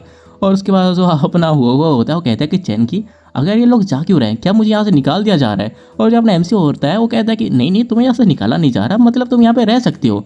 और जो अपना हुआ होता है वो अपने एमसी को थैंक्स कहने लगता है, लेकिन जो अपना एमसी होता है वो कहता है देखो मुझे थैंक्स करने की कोई ज़रूरत नहीं है, बस हाँ आने से पहले ये बर्तन धो देना और वो नीचे वाला फ्लोर साफ कर देना। और ये सुनते जो अपना हुआ होता है वो कहता है एक मिनट क्या ये काम वो साला लंगड़े लूलों का नहीं है, आखिरकार मुझे अपने प्रैक्टिस पे फोकस करना, मैं ये काम कैसे कर सकता हूँ। तुमने देखा ये वाला जो सीन है ना ये सेम वही सीन है जो अपने एमसी के साथ हुआ था। अपना एमसी भी जैसे ही पहली बार आया था ना तो उन्होंने जैसे बोला कि हाँ भाई तुम रह सकते हो और उसके बाद उन्होंने इससे अपने बर्तन धुलवाए थे, तो वही वाला सेम सीन अब इसके साथ हो रहा है। लेकिन जो अपना एमसी होता है ना वहाँ से जाते हुए कहता है अभी के लिए इस नरसिंह होम के तुम ही लंगड़े लूले डिसाइपल हो। और उसके बाद तो वहाँ से चला जाता है और अपना जो वो होता है वो कहता है आखिरकार इस साल पे भी मुझे साला यहाँ पे लंगड़े लूला डिसाइपल बना दिया गया। मास्टर आखिर आप क्या सोचती हो। और तभी हम देखते हैं उसके बॉडी के अंदर से ना एक और आवाज़ आती है, मुश्किलों को सहो और अपने स्ट्रेंथ को इकट्ठा करो और अपने चांस का वेट करो, तुम्हारी पावर्स अलग हैं, इसीलिए भले ही तुम्हारे सुप्रीम बोन को तुमसे ले लिया गया हो लेकिन तुम्हारे पास अभी भी चांस है अपनी किस्मत को बदलने का। और उसके बाद हमें कुछ दिनों के बाद का सीन दिखाया जाता है जहाँ पे जो अपना वो होता है ना उसकी हालत ख़राब होती है और अपना जो एमसी होता है उसके पास आके कहता है तो कैसा था। वैसे यहाँ पे कल्टीवेशन टेक्निक जो है वो बहुत ही ज़्यादा इम्पॉसिबल जैसा है क्यों। लेकिन जो अपना वो होता है ना वो फिर से जोश में आके कहता है मैं जाओ वो मैं इनक्रेडिबली टैलेंटेड हूँ, मैं इस चीज़ को बिलीव करने में रिफ्यूज़ करता हूँ। लेकिन फिर से उसकी हालत ख़राब हो जाती है और उसके मुंह से खून आने लगती है। लेकिन तभी उसके अंदर से फिर से वो आवाज़ उसे कहती है अपने आप को इतना ज़्यादा फोर्स मत करो प्रैक्टिस करने में, ये जो टेक्निक है ये फॉरबिडन टेक्निक है और ये तुम्हारे लिए सूटेबल नहीं है। लेकिन जो अपना वो होता है उससे पूछता है तो आखिरकार चैन क्यों इसको कैसे प्रैक्टिस कर रहे हैं, क्या उसका जो टैलेंट है वो मेरे टैलेंट से बहुत ज़्यादा सुपीरियर है। और तभी जो अंदर की आवाज़ होती है वो कहती है इन थ्योरी ये जो फॉरबिडन कल्टीवेशन होती है वो तुम्हारे ऊपर वापस से बैकफायर करती है, लेकिन उसके केस में ऐसा नहीं हो रहा और इसीलिए मैं उसको अच्छी तरह से समझ नहीं पाया हूँ अभी तक। और जो अपना वो होता है वो कहता है इवन जो मास्टर जो कि हर किसी के अंदर देख सकते हैं वो भी इसको समझ नहीं पा रहे कि आखिरकार चैन की क्या है। तो ऐसा लग रहा है उसका जो टैलेंट है वो बहुत ही ज़्यादा सुपीरियर है, यहाँ तक कि वो मेरे से भी ज़्यादा है। अब जाके मुझे कोई डाउट नहीं हो रहा कि आखिरकार ओल्ड नर्सिंग होम जिसने सदियों से किसी को डिसाइपल नहीं रखा उन्होंने आखिरकार एक ही डिसाइपल क्यों रखा है। और तभी हम अपने एमसी को देखते हैं जो कि हो से कहते हैं आखिरकार तुम आपस में क्या ही बड़बड़ा रहे हो। लेकिन जो हो होता है वो कहता है अरे कुछ नहीं मैं बस एग्री कर रहा हूँ कि मैं ये फॉरबिडन टेक्निक प्रैक्टिस नहीं कर सकता क्योंकि मैं आप जैसा कैपेबल नहीं हूँ ब्रदर चैन। लेकिन जो अपना एमसी होता है वो कहता है कि मैंने बस कुछ छोटे मोटे फॉरबिडन टेक्निक को ही मास्टर कर रखा है और सीक्रेट रियलम के ट्रायल के अंदर जाने के लिए शायद ये आसान हो, लेकिन मेन प्रॉब्लम यह है कि जो मास्टर उन्होंने मेरा टोकन तोड़ दिया है तो मैं उसके अंदर हिस्सा नहीं ले सकता। और तभी हमारा सीन कट होता है और हमें इमोर्टल एकेडमी को दिखाया जाता है जहाँ पे इमोर्टल एकेडमी का हेड बैठा होता है जिसका नाम होता है जीब वांग और वो अपने बंदे से कहता है जाके होली सन यू को बुलाओ। देखो यार मैंने एक चीज़ गलत कर दी थी, ये जो अपना होली सन है ना उसका नाम है यूतियान, ओके, जिसको मैं लुओ कह रहा था तो वो थोड़ी गलती होगी, इसका नाम लुओ नहीं है बल्कि इसका नाम यूतियान है और इसको मैं यू ही कहूँगा तो अभी तुम कंफ्यूज मत होना, ओके। और उसके बाद हम देखते हैं कि जो अपना यू होता है ना वो वहाँ पे आ जाता है और कहता है मास्टर आपने मुझे बुलाया। और तभी जो जीबवांग होता है ना वो कहता है कल सीक्रेट रियलम का ट्रायल है और सीक्रेट रियलम के अंदर बहुत सारे काउंटलेस ट्रेसर हो गए और बहुत सारे लोगों को वहाँ पे अपॉर्चुनिटी मिलेगी ताकि वो एक पावरफुल कल्टीवेटर बन सके, इसीलिए क्या तुम कॉन्फिडेंट हो। और जो अपना लू होता है वो कहता है जब तक जियांग उसमें एंटर नहीं करती तब तक मैं पूरा कॉन्फिडेंट हूँ। और ये सुनते ही जो जी बुआंग होता है वो कहता है कि क्या लियांग दोबारा से, ऐसा लग रहा है कि वो तुम्हारे अंदर एक इनर डीमन बन चुकी है। और उसके बाद ना वो लू को एक ट्रेजर देता है और इसको देखे जो लू होता है वो कहता है कि मास्टर ये ट्रेजर तो हमारे इमोर्टल एकेडमी का है और ये 3 कोर स्पिरिट लैंप है। और तभी जो जीबुआंग होता है वो कहता है कि हाँ तुम इसको अपने साथ ले जाओ और जैसे ही डेंजरस मोमेंट होगा ये तुम्हारी हेल्प करेगा। और ये सुन के जो अपना यूतियान होता है बहुत ज़्यादा खुश हो जाता है और कहता है थैंक यू मास्टर, इस ट्रेजर के साथ तो मुझे किसी से डरने की ज़रूरत नहीं है, इसके साथ जो जियांग है उसका भी मेरे सामने कोई मुकाबला नहीं है। लेकिन तभी जो जीवांग होता है वो उसे कहता है लेकिन एक चीज़ तुम याद रखो, तुम इसका बस एक ही कोर को इग्नाइट कर सकते हो क्योंकि तुम इसके सेकंड कोर और थर्ड कोर को कंट्रोल नहीं कर सकते, इसलिए इसको इग्नाइट मत करना, नहीं तो तुम्हें अनप्रेडिक्टेबल बहुत सारी चीज़ों का सामना करना पड़ेगा। और उसके बाद जो अपना यूतियान होता है ना वो वहाँ से चला जाता है और तभी अपना जो जीबुआंग होता है उसके पास एक बंदा आता है और कहता है हेडमास्टर मेरी बकवास बातों को माफ़ कर देना, लेकिन जो ये होली सन है यूतियान वो सारे होली सन्स के बीच में सबसे ज़्यादा लो रैंक के हैं, यहाँ तक कि वो अपने इनविजिबल हार्ट में भी लैक करते हैं। उनका जो एरोगेंट नेचर है वो उनको सिग्निफिकेंट रिस्पॉन्सिबिलिटीज से अनसूटेबल बनाती है और इसीलिए मुझे नहीं लगता कि उनको 3 कोर स्पिरिट लैम्प देना चाहिए था। लेकिन जो जीबुआंग होता है वो कहता है इवन अगर वो अपने जो रिस्पॉन्सिबिलिटी है उसके लिए सूटेबल नहीं है तब भी स्टिल वो 3 कोर स्पिरिट लैम्प का यूज़ कर सकता है और जिस तरह का उसका नेचर है उसके हिसाब से वो बिना किसी चीज़ के एबियास लैंड के अंदर एंटर कर पाएगा। और ये सुनते हुए बंदा होता है ना वो शौक हो जाता है और कहते क्या एबियासल लैंड, ये जगह तो बहुत ज़्यादा डेंजरस है, यूतियान शायद वहाँ से जिंदा वापस ना आए। लेकिन ये सुनने के बाद भी जीबुआंग को कुछ घंटा फ़र्क नहीं पड़ता और वो कहता है फ़र्क नहीं पड़ता कि वहाँ पे मरे या जिंदा आए, अगर वो वहाँ से कुछ चीज़ें लेके आता है मेरे लिए तब वो बहुत ही ज़्यादा वैल्यूएबल होगा। वैसे भी ये जो वर्ल्ड है इसमें बस हेडमास्टर के तौर पे मेरा पावर ही मैटर करता है और बाकी सारे लोग छोटे मोटे चीटियों की तरह हैं। लेकिन तो वो जो बंदा होता है वो कहता है अगर डिस्परेट सिचुएशन हुआ तो जो यूतियान है वो बस एक ही कोर को इग्नाइट करने में नहीं रुकेगा। लेकिन तभी जो जीबुआंग होता है वो कहता है मेरे पास मेरे खुद के प्लान्स हैं। और उसके बाद हमारा सीन अगले दिन में शिफ्ट होता है, जहाँ पे जो अपना एमसी होता है वो कह रहा होता है आज जो सीक्रेट रियलम ओपन होगा, जबकि मेरे सारे के सारे मास्टर्स आज अकेले होंगे, इसलिए मुझे जल्दी जाकर फोर्थ एल्डर को ढूंढ लेना चाहिए और एक और न्यू टोकन ले लेना चाहिए। लेकिन अभी उसके सामने थर्ड मास्टर आता है और वो पूछता है किचन की अगर तुम कहाँ जा रहे हो। और जो एमसी होता है वो कहता है अरे थर्ड मास्टर मैं तो बस ऐसे घूमने के लिए जा रहा था। और तभी जो थर्ड मास्टर होता है वो कहते हैं तुम्हारे जो फर्स्ट मास्टर है उन्होंने कहा कि आज सीक्रेट रियलम का डोर ओपन होने वाला है, इसमें बहुत सारे स्ट्रॉन्ग कल्टिवेटर वहाँ पे आके इकट्ठे होंगे, इसलिए हमारे ओल्ड नर्सिंग होम को उनके सामने अपियर नहीं होने चाहिए। और इसीलिए उन्होंने कहा है अगर उनसे टारगेट होने से बचना है तो जाके अपना कल्टिवेशन करो। और ये सुनने के बाद जो अपना एमसी होता है वापस से अंदर जाने लगता है और कहता है ऐसा लग रहा है कि मास्टर ने ऑलरेडी समझ लिया था कि आखिरकार मैं क्या मूव करने वाला हूँ। और उसके बाद वो जैसे ही रूम के अंदर जाता है वो देखता है कि उसके सामने हुआ है जिसके हाथ में ना वही ट्रायल के अंदर जाने वाला टोकन होता है। और तभी जो अपना हुआ होता है ना वो भी अपने एमसी को देख लेता है और कहता है कि ब्रदर अब तो ठीक खाने के टाइम पे आए हो, ये जो स्पिरिचुअल राइस है वो बहुत ज़्यादा डिलीशियस है, मैंने तो 5 कटोरे खा लिए। लेकिन जो अपना एमसी होता है ना उसका ध्यान उसकी बातों पे नहीं होता, बल्कि वो उसके हाथों से उसका टोकन लेते हुए कहता है क्या ये टोकन सच में सीक्रेट रियलम के अंदर जाने का टोकन है? जाओ हो आखिरकार तुम्हें ये कहाँ से मिला? और ये सुनते जो जाओ हुआ होता है वो कहता है कि ब्रदर मैंने तुमको कहा था ना मैं जाओ हुआ मैं भी एक टैलेंट हूँ इमोर्टल एकेडमी में, अगर मैं थोड़ा लेट से ज्वाइन नहीं हुआ होता तो आज मैं भी एक होली सन होता। और इसीलिए सीक्रेट रियलम के अंदर जाने के लिए क्वालिफाई होना ये मेरे लिए नॉर्मल बात है। लेकिन अनफॉर्चुनेटली मैं बहुत ज़्यादा इंजर्ड हूँ, इसलिए मैं इस ट्रायल के अंदर पार्टिसिपेट नहीं कर सकता। और ये सुनते जो अपना एमसी होता है वो कहता है क्या तुम्हारा टोकन कोई और यूज़ कर सकता है? लेकिन जो अपना हुआ होता है वो कहता है कि नहीं, इस टोकन के अंदर एक स्पेशल मार्क है जो कि बस इसका होल्डर यूज़ कर सकता है, लेकिन हाँ वो उसके साथ एक साथी लेके जरूर जा सकता है। और जो अपना एमसी होता है ये सुनते खुश हो जाता है और कहता है कि ठीक है फिर मुझे लेके चलो। लेकिन जो अपना हुआ होता है वो कहता है कि अरे यार मैं बहुत ज़्यादा इंजर्ड हूँ इसलिए मैं नहीं जा सकता। लेकिन इधर सुनते जो अपना एमसी होता है उसके कान को पकड़ के कहता है तुमने यहाँ पे 5 कटोरे राइस खा लिया और तुम एक साला भैंस की तरह स्ट्रॉन्ग हो और तुम कह रहे हो कि तुम इंजर्ड हो, चलो मेरे साथ। और उसका जो अपना एमसी होता है ना उसको खींचते हुए बाहर लेके आ जाता है। और तभी जो हुआ होता है वो कहता है मेरे जो सुप्रीम बोन है उसको ले लिया गया है। लेकिन जो अपना एमसी होता है वो कहता है बहुत बढ़िया, तो हम जाएंगे वहाँ पे और तुम्हारा सुप्रीम बोन लेके आ जाएंगे। लेकिन जो हुआ होता है वो कहता है ब्रदर मैं सच में वहाँ पे जाना नहीं चाहता, और जो सीक्रेट रियलम होता है वो बस होली सन्स और सैडनेस के लिए होता है, अगर हम वहाँ पे जाएंगे तो हमें कुछ भी नहीं मिलेगा। तभी जो अपना एमसी होता है अपने पावर को रिलीज करता है जिससे वो भी नीचे गिर जाता है। और अपना एमसी कहता है मैं तुमको एक और चांस दे रहा हूँ दोबारा बोलने का। और जो हुआ होता है वो कहता है कि अगर ये क्या है, अपना एमसी तो अटैक रेडी करने लगता है। और जो हुआ होता है वो कहता है कि ब्रदर मैंने अभी तक अपने बात करना खत्म नहीं किया था, मैं बहुत ज़्यादा सीरियसली इंजर्ड हूँ और मैंने अपने सुप्रीम बोल को भी लूज़ कर लिया, लेकिन कोई बात नहीं, आप बस मुझे बताइए कहाँ जाना है, वहाँ पर जाके फाइट करेंगे हम। लेकिन जो अपना एमसी होता है वो कहता है जूनियर तुम बहुत ज़्यादा अच्छे हो, और उसके ऊपर ना अटैक कर देता है। और जब अपना हुआ होता है ना वो पूरा कुछ नहीं कर पा रहा होता है और कहता है कि ब्रदर रुकिए, लेकिन वो अटैक उसके ऊपर लगने के बाद उसको कुछ नहीं होता। और जो हुआ होता है वो कहता है कि क्या मैं पूरी तरह से ठीक हूँ। और तभी जो अपना एमसी होता है उसको समझाता है ये एक इल्यूजन टेक्निक है, ये बहुत ज़्यादा अच्छा है लोगों को डराने के लिए, लेकिन इसके पास कोई अटैकिंग पावर नहीं होती। और उसके बाद जो अपना हुआ होता है ना वो अपने टोकन को तोड़ता है जिससे वहाँ पे ना एक पोर्टल रेडी हो जाता है। और उसके बाद ना वो दोनों के दोनों उस पोर्टल के अंदर चले जाते हैं। और इसको दूर से ना अपना त्यानियन भी देख रहा होता है।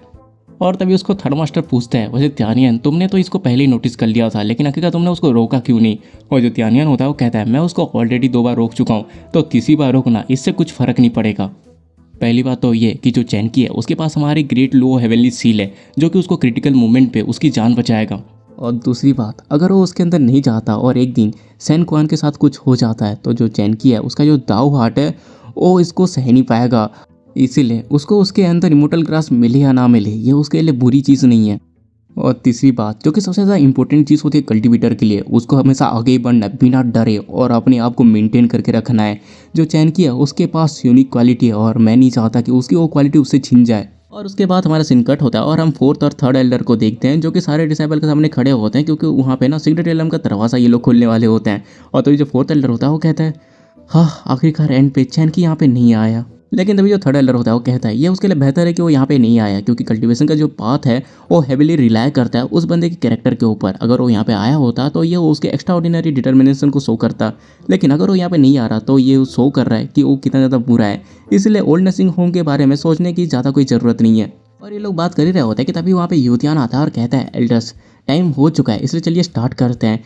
इस टाइम ये जो होली सन है वो अपने अपॉर्चुनिटी को इस तरह से जाने नहीं देगा, इस बार मैं बहुत कुछ करूँगा। और ये सुनते जो 3rd एल्डर होता है वो कहता है अगर ऐसी बात है तो चलो फिर। और उसके बाद ना वो वहाँ का पोर्टल ओपन कर देता है और तभी वहाँ पे ना अपना एमसी और वो टेलीपोर्ट होता है और अपना एमसी कहता है चलो सही टाइम पे आ गया। और जो 3rd एल्डर और 4th एल्डर होते हैं दोनों के दोनों शौक हो जाते हैं। और जो 3rd एल्डर होता है वो कहता है अच्छा तो ये बच्चा सच में यहाँ पे आ गया। और इसको देखे जो यूतियान होता है ना वो भी सदमे में होता है और कहता है कि साला ये बच्चे ये हिम्मत कर रहे हैं इसके अंदर आने की। लेकिन तभी जो फोर्थ एल्डर होता है ना वो सबको चिल्लाए कहता है कि मेरे तरफ ध्यान दो, मेरे पास कुछ अनाउंसमेंट है तुम्हें बोलने के लिए। और उसका तो कहता है आज का जो ट्रायल है वो बाकी सारे ट्रायल से थोड़ा डिफरेंट है, क्योंकि इस ट्रायल पे ओल्ड नर्सिंग होम के भी जो डिसाइपल हैं वो पार्टिसिपेट करेंगे। और ये सुनते ही वहाँ पे जितने भी डिसाइबल होते हैं ना सारे के सारे बात करने लगते हैं। कोई कह रहा होता है कि क्या ओल्ड नर्सिंग होम का डिसाइबल यहाँ पे आ रहा है, तो दूसरा चिल्लाई कह रहा होता है कि ओल्ड नर्सिंग होम ये तो जाना जाता है फॉरबिडन आर्ट के लिए, इसलिए इनको अंदर नहीं आना चाहिए। तो कोई कह रहा होता है हाँ मैं तो इस बात से शौक हूँ कि साला ये बंदे छुपने की जगह ये लोग यहाँ पे अंदर घुसना चाहते हैं। और इनको इस तरह से बात करता हुआ देखे जो वो होता है वो कहता है सीनियर ब्रदर ऐसा लग रहा है कि ये जो एल्डर है ये सबके सामने हमको टारगेट सेट कर रहा है, ऐसे तो हम यहाँ पे पहले जाएंगे और वैसे भी मैं तो आपको यहाँ पे लेके आ चुका हूँ, तो यहाँ से आप अकेले क्यों नहीं चले जाते। लेकिन तभी जो अपना एमसी होता है ना सबको चिल्लाते हुए हंसते हुए कहता है हेलो एवरीवन, मेरा नाम चैनकी है और जो फोर्थ एल्डर है उनसे थोड़ी सी मिस्टेक होगी, क्योंकि आज यहाँ पे ना 2 डिसाइपल है जो कि ओल्ड नर्सिंग होम से यहाँ पे पार्टिसिपेट करने वाले हैं सीक्रेट रियलम के अंदर। हमारे जो न्यू मेंबर है ये हमारे जीनियस जूनियर ब्रदर जिनका नाम है जाओ हुओ। और ये सुनते ही जो वो होता है वो अपने एमसी से कहता है ब्रदर मैंने नहीं कहा था कि आपको मुझे इंट्रोड्यूस करवाना है और इसकी कोई ज़रूरत भी नहीं थी। लेकिन जो अपना एमसी होता है ना वो और चिल्ला चिल्ला के कहता है मेरे जो जूनियर ब्रदर है वह तुम सबसे कह रहे हैं कि तुम सारे के सारे कचरे हो, वो तुमको इतना ज़्यादा पेलेंगे कि तुम अपने घुटनों पे आके उनको पापा बोलोगे। और ये सुनते जो वो होता है ना वो रोते हुए कहता है सीनियर ब्रदर मैंने ये सब नहीं कहा, आप मुझे इतना ज़्यादा खतरे में क्यों डाल रहे हो। और हम तभी यहाँ पे बाकी डिसाइपल्स को देखते हैं जो कि भाई बहुत ज़्यादा गुस्सा हो चुके होते हैं और वो को ना गाली दे रहे होते हैं और बोल रहे होते हैं भाई तू एक बार बस उसके अंदर मिल जा, उसका तेरे को जिंदा नहीं छोड़ेंगे। लेकिन तभी जो अपना एमसी होता है वो कहता है कि चलो अगर जूनियर बदा ने सबको ग्रीट कर लिया तो आप हमें यहाँ से निकल चलते हैं। और इतना सुनते जो बाकी लोग होते हैं ना हो से कहते हैं अगर हो तुम अगर यहाँ पे ट्रायल छोड़ के चाहते भी हो ना तभी मैं ट्रायल छोड़ के तुम्हें मारने के लिए आऊँगा, मैं तुमको जिंदा नहीं छोड़ूंगा। और ये सुनते ही जो अपना वो होता है वो सोचा होता है अबे साला मुझे कहाँ पे फंसा दिया, अब तो मैं इसलिए ट्रायल छोड़ के जा भी नहीं सकता। लेकिन तभी जो अपना एमसी होता है ना उसके पास आके कहता है अब जूनियर ब्रदर अब तुम यहाँ से जा सकते हो, मैं आगे का अकेले संभाल लूँगा, बाय बाय। हाँ लेकिन जो वो होता है ना वो रोते हुए कहता है सीनियर ब्रदर मैंने डिसाइड कर लिया कि मैं आपके साथ ही रहूँगा और आपके साथ फाइट करूँगा। और ये सुनते जो अपना एमसी होता है उसके सर को ना पैट करते हुए कहता है अच्छी बात है तुमने अच्छा डिसीजन लिया।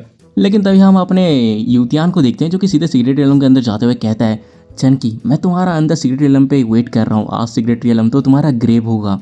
और उसके साथ साथ बाकी लोग भी जाने लगते हैं और वो कहते हैं वो अंदर आने की हिम्मत भी मत करना नहीं तो तुमको मार डालेंगे। और तो जो हो होता है वो अपने एमसी से कहता है ब्रदर हमें जल्दी से अंदर जाके ना कोई छुपने की जगह ढूंढनी पड़ेगी।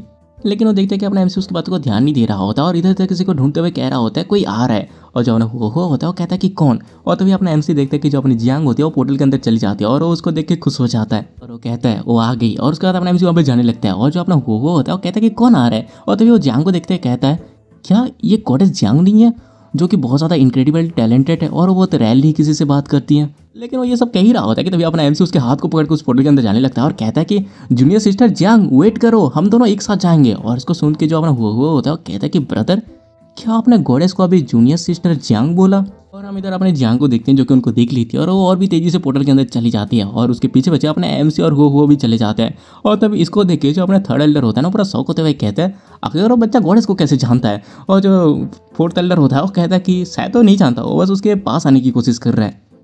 और ये सुनने के बाद जो थर्ड एल्डर होता है वो कहता है कि हाँ कितना बेशरम है, अब इसके पार्टिसिपेट करने में मुझे पता नहीं क्यों बुरा फील हो रहा है। और उसके बाद हमें उसके अंदर का सीन दिखाया जाता है जहाँ पे जो अपने एमसी और वो होते हैं ना उस जियांग के पीछे आते हैं और जो अपना वो होता है अपने एमसी से पूछता है वैसे गॉडेस मुझे बहुत ज़्यादा नर्वस फील करवा रही है, क्या सीनियर ब्रदर आप सच में गॉडेस जियांग को जानते हो। और उसका जो अपना एमसी होता है ना उसे जियांग के पास आता है और कहता है अरे हाँ हम तो बहुत ज़्यादा पुराने दोस्त हैं। और ये सुनते ही जो जियांग होते हैं वो कहते हैं कि लेकिन मैं नहीं हूँ और वो उससे दूर हो जाती है। लेकिन तभी जो अपना एमसी होता है वो कहता है जब हम पहली बार मिले थे तब हम स्ट्रेंजर्स थे, जब हम दूसरी बार मिले तो हम लोग दोस्त बन गए और जब हम थर्ड बार मिलेंगे तब हम फैमिली बन गए, अब तो हम एक तरीके से रिलेटिव्स की तरह हो गए। लेकिन तभी वहाँ पे ना कुछ लोग आ जाते हैं और कहते हैं वो देखो वो दोनों बच्चे वहाँ पे हैं, उन दोनों को छोड़ो मत। और तभी जो अपना वो होता है वो कहता है कि मैंने नहीं सोचा था कि ये कुत्तों का ग्रुप हमें इतनी जल्दी ढूंढ लेगा। और तभी हम देखते हैं उन लोगों ने ना उनको चारों तरफ से घेर लिया होता है और एक बंदा के कहता है हमने 2 लोगों को ओल्ड नर्सिंग होम से ढूंढ लिया है, जल्दी इसको मार डालो और इनकी बॉडीज़ को वापस लेके चलो ताकि हमें रिवार्ड मिल सके।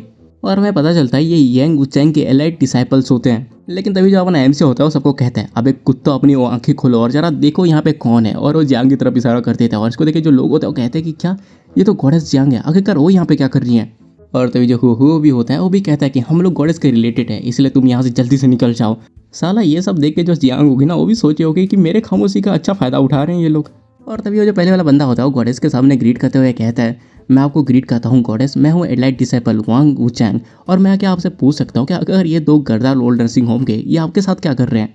लेकिन जो जियांग होती है ना वो कुछ भी नहीं कहती, चुपचाप ही रहती है। और इसको देख के जो बाकी लोग होते हैं वो बात करने लगते हैं कि जो गॉडेस जियांग है वो हमेशा की तरह चुप है, अब हम क्या करें। और तभी वो जो पहले वाला बंदा होता है वो कहता है, चैन की और जाओ हो मैं यांग वो चैंग हूँ, मैं होली सन के पास सेकंड पे आता हूँ, इसलिए अगर तुम्हारे अंदर गट्स हैं तो गॉडेस को छोड़ो और मेरे से फाइट करो।